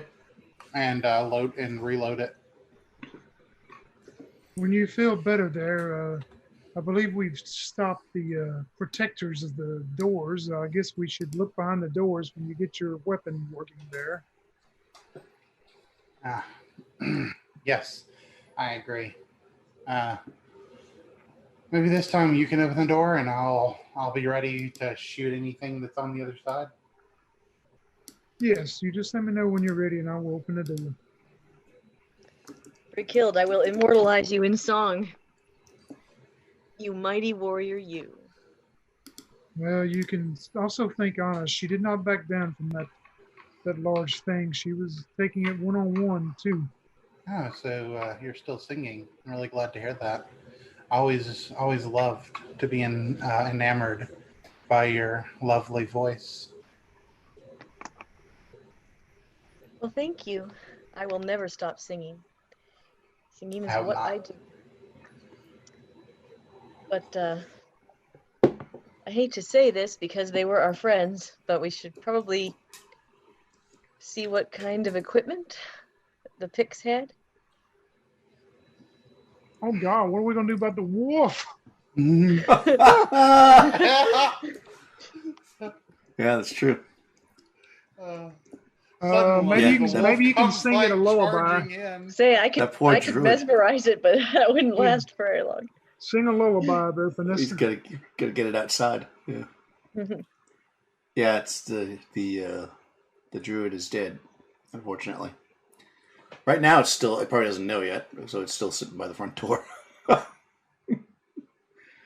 mean, it's only been 45 seconds or whatever. Like the whole combat, it was not very long. Yeah, you would probably remember that the pyromancer had shown you in the magic mirror that he had a dagger that glowed, which is on his body. He also has the bronze sword hilt. And he has a pouch of gold dust. Well, actually, he doesn't have that anymore because he used it for glitter dust. And he's got some silver and gold, which I'll put in the wrap-up thing. The druid, didn't really have much. She had a scimitar. And just leather armor on. She wasn't carrying any money or anything else. She has a wolf, of course, but that's probably not anything that... Breakhild or Cool? Can either one of you use this magic dagger? I believe we should give it to Anna. She's earned her keep so far. Let her take the dagger and also that sword hilt. That is the same type of weapon I believe you use, Vanessa, and it seems that she has some skill in calling upon things of such, maybe. Yeah, take the hilt. One day. Cool if you cast Flame Blade. Oh, perhaps I'll be able to learn it from the best. Perhaps. Well, and also you would know or remember that he pointed out that his spell books were in the other room when you went to look at the other books. That's right. He was like, "Oh, those are my spell books." So whether or not that spell's in there, you do not know. But you do know. We'll make sure we grab those. I will write myself a note. Yeah, they're in with the other books that you took. Sounds great. I actually don't know if that spell's in there or not, but his spell books are there. If they're pyromancer books, I can definitely use them. He's a pyromancer. Yeah. So yeah, I'll go ahead and take that stuff and thank them all for inviting me into the group. I'll just write down magic dagger. Don't know what it does yet. It's a +1. Okay. I don't have to keep track of it, so it's a kind of standard +1 dagger. You know, your standard +1 dagger. Yeah. Yeah. It's when you need it, it's useful. By the way, also, because I know there was a big combat that happened, so there wasn't a whole lot of time about. Since you walked through it again, you would have noticed that room 15 is a library. I don't know if you remember that from before. I'm just trying to, because I know some things went fast last time because you were fighting those monsters. And except for the vines, which are still very much active, they seem to crush this thing. Well, you cut it in half, and then they kind of like, and then they drag it back, and you kind of see where the vines are pulling it. Since they're not exactly attacking you right this second, it looks like they're pulling themselves back into what would be this dark room down here. Seems like that's where they're where they're planted, if you will, where the roots are, and they pull back that creature, the armored creature, back into the room. Yeah, I say that we leave those vines alone. They've earned their keep. Once we leave here, we just let them have this place.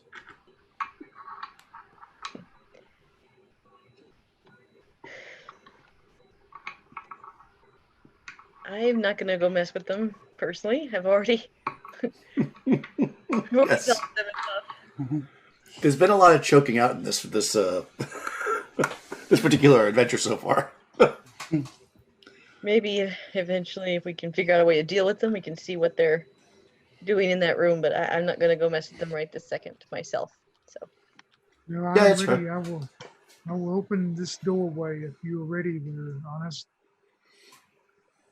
Yeah, I'm ready, and I'm gonna ready shooter, and I'm gonna have my, and I'm gonna sheathe my silver dagger and my new +1 dagger, and yep.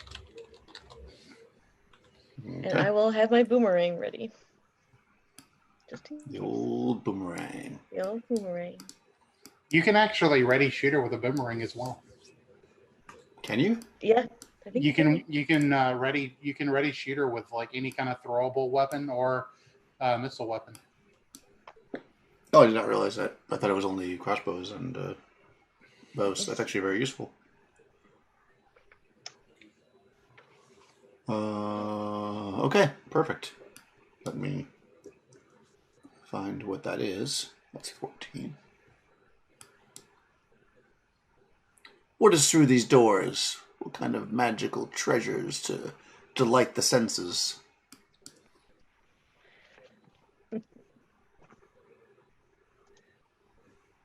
Okay, let me reveal it first so you get the full picture. It's death. And as we stare at it, it kills us. 2 more of those Could be. statues appear. Yeah. Oh, Well, you may have jinxed yourself because there are, in fact, 2 statues in there. Oh no. all right. Open the bronze. On a bronze double doors behind the tapestry. This is a master bedroom. It's a luxurious scene. Flanking the double doors, 9-foot-tall metallic mannequins stand guard over the room. So they're the same as you saw before with the scythe blade arms. The windowless room has no dearth of long draperies or oversaturated purples and reds hanging from all the 4 walls. So you got drapes all on the walls. Paired brass chandeliers depend from the ceiling. 2 decorative chairs sit beside a table at the western side of the room. On the table are 2 bottles of what look like ink bottles, a quill, some stuff like that, blank parchment. The north wall is dominated by a massive fireplace of exquisite masonry. Let's see. An enormous bed against the eastern wall, covered with decorative blankets and the finest clean linens imaginable. On either side of the bed sits an oaken nightstand. Each supports a vase overflowing with flowers. The flowers seem to have grown so rapidly within the vases that they stream down either side of the bed, and some of the vines even creep under the pillows. Against the southern nightstand, you see a short sword. It is in a jeweled sheath, or scabbard, leaning against it. Also on the shelf of the nightstand, there is a book. And on top of that is a key ring with keys. And you probably can't see the other nightstand from where you're standing because it will be blocked by the bed. Let me just look at the map, but I'm pretty sure you can't see the other nightstand from where you're. Yeah, the other nightstand you can't make out what's on it because it's blocked by the bed. So yeah, you open the door. Yep, you see 2 more of these creatures. They're not moving yet. They look just exactly like the other 2? Yep, except they're just both standing straight like this. Yeah, They're actually facing. Bricchio is going to look towards Pinesta and Honest and go, I have some rope, but do you 2 have rope also, one of you? Yes, I have silk rope. Yes, silk rope. I don't know if that will be strong enough, but we can try. And what I want to do, Daniel, is I want to put it around the legs of these things and run the rope out back to 13 to these statue bases and tie the rope and secure it around these bases if there's a possible way to do that. So like if these 2 statues start to move, they're going to jerk and fall face down. You tie their shoelaces together? Yep. Mm-hmm. Like it. I like it. Okay, yes, you can do that. So, I mean, this is a little bit meta, but I'm going to explain it that way you understand. So, they don't activate until you walk in the room. You're going to have to kind of reach in there to do it. So, it's going to have to be some kind of test of dexterity to not, unintentionally, put your hand on the ground or something and set them off. But if you can pass that, I'll say that you can definitely do that. I'll do the test of dexterity. Yeah, I was going to say, I'll look towards Honest and go, I'm probably not the best one to do this. Okay, so let's just remember how well my test of dexterity worked out the last time. Surely I can't roll that. Oh man, God, I just jinxed myself. I don't want to do it now. All right, here goes. It didn't do it. Oh my God! Oh. Wow. You should have never said, don't ever say that. Yeah. So what character are you going to play next session, Crystal? You're leaning in with your head in the perfect executioner's stance, tying this thing around the leg when they come to life. I mean, I'm going to say they didn't surprise you because you kind of expected something was going to happen. But you're just bent over like this, and they just... So go ahead and let's... what does everybody want to do? And we're going to roll initiative. Ooh, you're in a bad position. Breakhild. I'm going to try to reach it. Seeing the statues start moving, I'm going to try to reach in and grab Honest by her legs and jerk her back out. Okay. Panessa? Do you think you can do that by yourself, or do you want my help, Brighild? You close the doors. All right.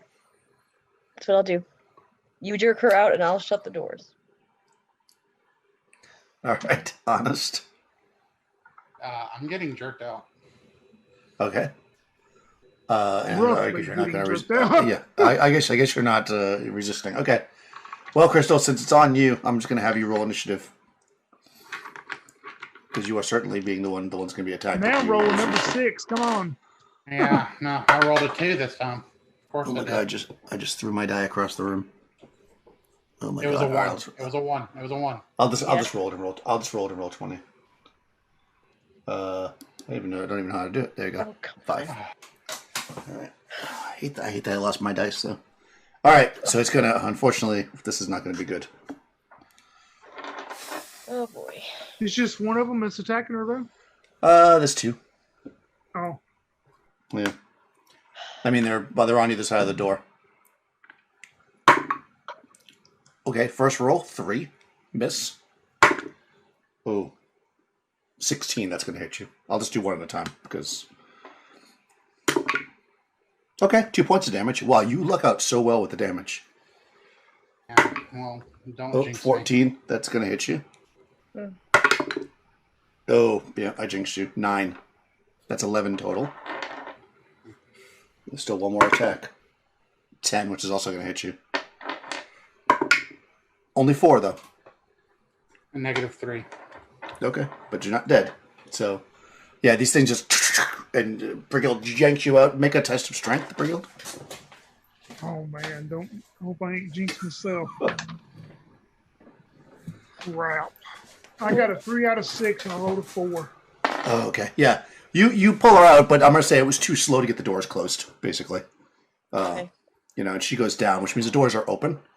As the creatures kind of turn, and they see dragging back. You're probably on your butt. Podesta's like closing the door. Brighild, what would you like to do? I'm going to keep getting Honest out of the way and yell at Vanessa to try to close the doors one last time. Okay. Yeah, we would have Vanessa. noticed how fast they were. Do we think we can get them closed before they get to us? I will say that if you win initiative, you can get them closed, yes. Because they're still on the other side. All right. That's what I'll do then. I'll try to one more time close them. All right. Crystal, roll initiative for the group. I'll let you roll 20 as well. Oh my god. Oh my god. You are killing me. You are killing me. All right. Yeah, so you... well, I mean, you're trying to drag her away. Let me just check something.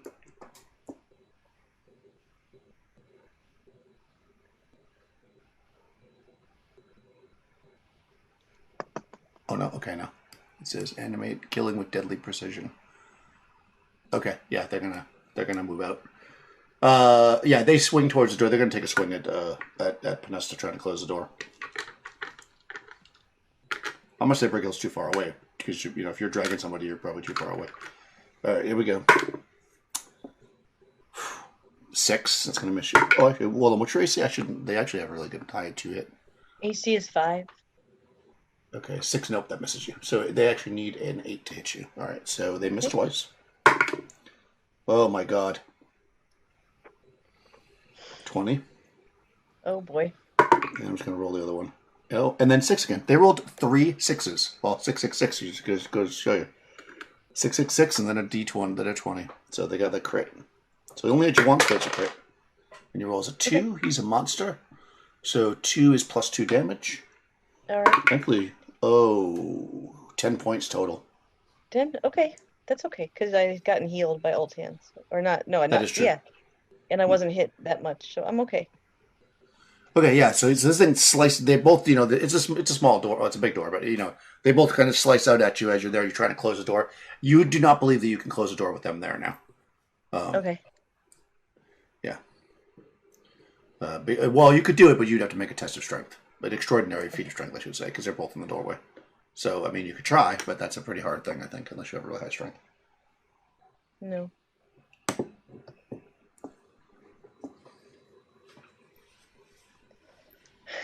Okay. Okay, so are you going to try to close the door, or are you going to retreat back, or what do you want to do? Because you have a second phase now.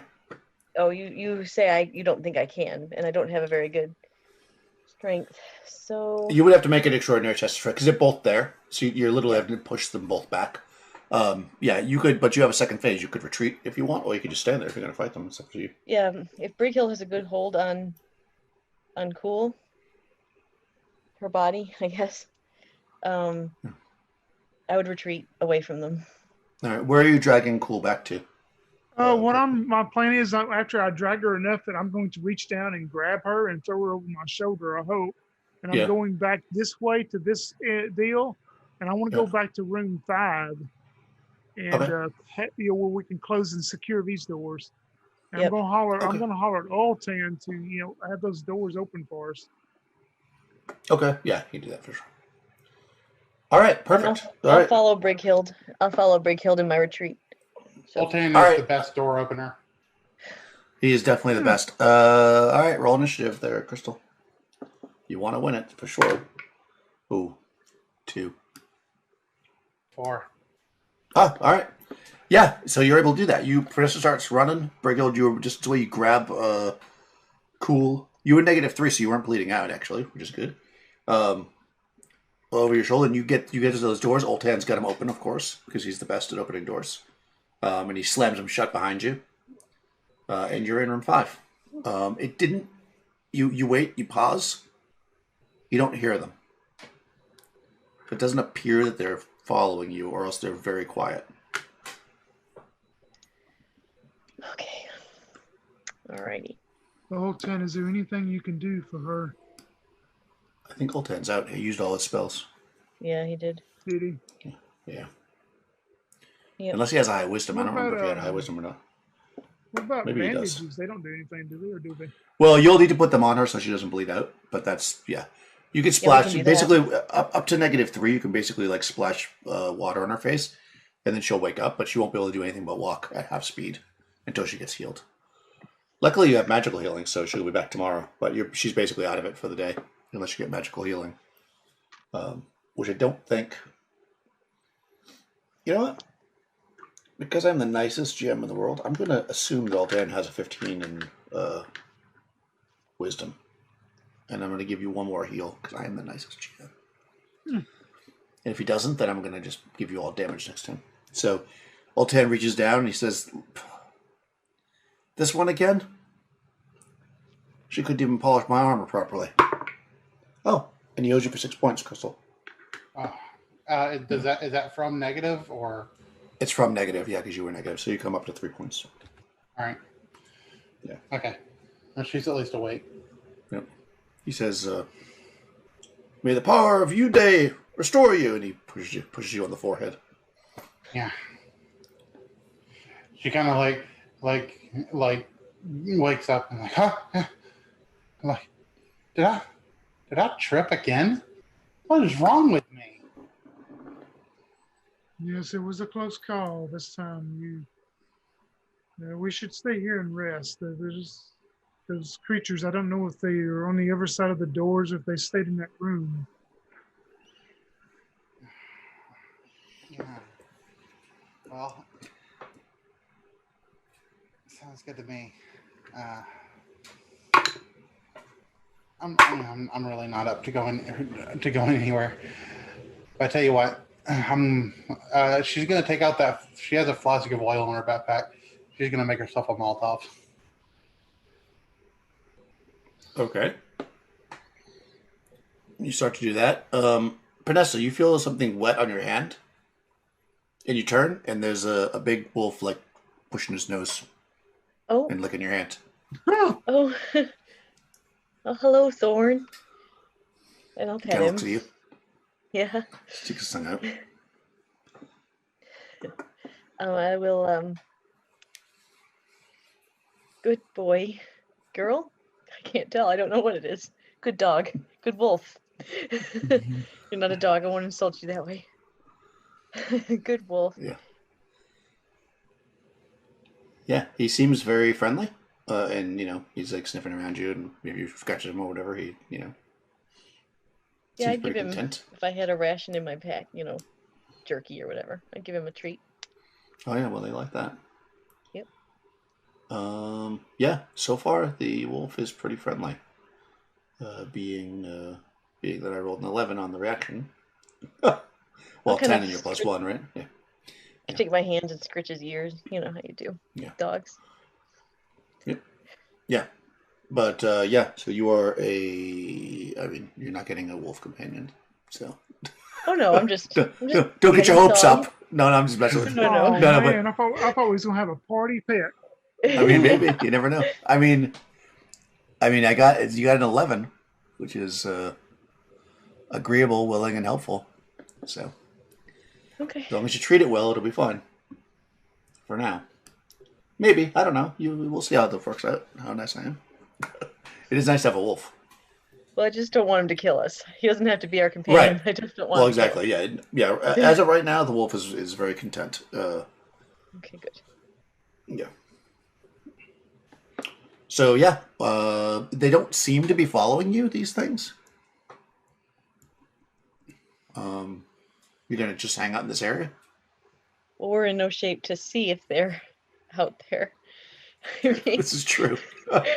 All right, yeah. So you have a very uncomfortable rest on the hard, marble floors of the foyer. Yeah, because with the stink of the cesspit to the south, but it's better than being killed by giant robot monsters. yes. And yeah, you can put your backs up against the wall and stay here and rest. I mean, it doesn't actually come. They don't come to bother you at any time. Yeah, during the night. I was going to say Brickhill she's going to go up to the kitchen through number 9 Yeah. and walk down that hallway to the corner and just peek around that corner from that end and see if she doesn't see them or hear them Okay, you gotta sneak. while they're As best as you can. Yeah. Yeah, you do that. You come around, to that corner, and you peek into the room, and you don't see them in that room. You don't see them in 13. Oh, yeah, she won't go any further. She'll just, if she doesn't see them or hear them, she'll go back to the kitchen and back down to 5. Okay, yeah. I mean, you can definitely do that, and you can actually rest as long as you want. I mean, they don't bother you. You do hear. Maybe you notice because you're sitting here in silence, like trying to figure out what to do next. You do like it. It's been in the background, kind of drumming on. You haven't really been listening because it's just been there. But maybe now in the silence, you can hear the chanting of the mountain ape shaman upon the towers as you sit in the room waiting to see what might happen next. Caught between robot slicer arms and giant apes. You know what? What's Cole's gonna say. I think desperate times call for desperate measures. She's gonna reach into her pack and into a sack, and she's gonna pull up that magical flask. Which magical flask? I mean, the magical flask I took from the wall earlier, or like not flask, but drinking horn. Oh yeah, the magical drinking horn. Magical drinking horn. She's gonna say, "Desperate times call for desperate measures. This will either do something really good or something really bad." Do we know it's magical? Do we hold it in front of the mirror? We do not know, but I mean, it was hidden for a reason, right? I mean, once you say something's magical, it must be. That's a player trick to the GM. That magical drinking horn that you gave me. Right. Remember the magical thing? Yeah. You said it was my animal companion. Yeah. I mean, this was hidden for a reason. So, I mean, at the very least, maybe it's like some really, really nice, liquor. Go for it. All right, you can open it up. Yep, Worked for I'm me going to pop the once. cork. All right, you pop the cork on the drinking horn. Questionably magical. Save versus death. Yeah, that or it's like a genie pours out. That would be pretty awesome. It is not a genie bottle, unfortunately. It is not Christina Aguilera. I meant more like a Gen, though, but yeah. But yeah, genie. So it is a bronze stopped drinking horn, and when you open it, you can smell that it smells like beer. I'm gonna try it. It is good and bitter. delicious. And she will hand it over next to Podesta, and she'll go, this is almost as good as that stuff that rich kid had at that party he threw that one time. Oh, I'll take a swig. We could all use something to steady our nerves. You remember that guy with the bad overbite who had a awfully big crush on you? That describes many people. But yes. I don't doubt that. Yeah, it is delicious bitter beer. I hand it to Brachial and say, would you like it? Oh yeah, she takes a big swig of it, and then she pulls out the wine skin of that stuff that she bought from the fishing village and gives y'all that drink. Yeah, so you pass around your drinks. When the horn is empty, and you put the cork back on, all of a sudden it's empty, and you put the cork back on. Suddenly, it feels heavy for a second, and when you unscrew it again, it is full once again of the fine, good bitter beer. Ooh, nice. So it is a magical horn, just as predicted. Horn of everlasting drinking.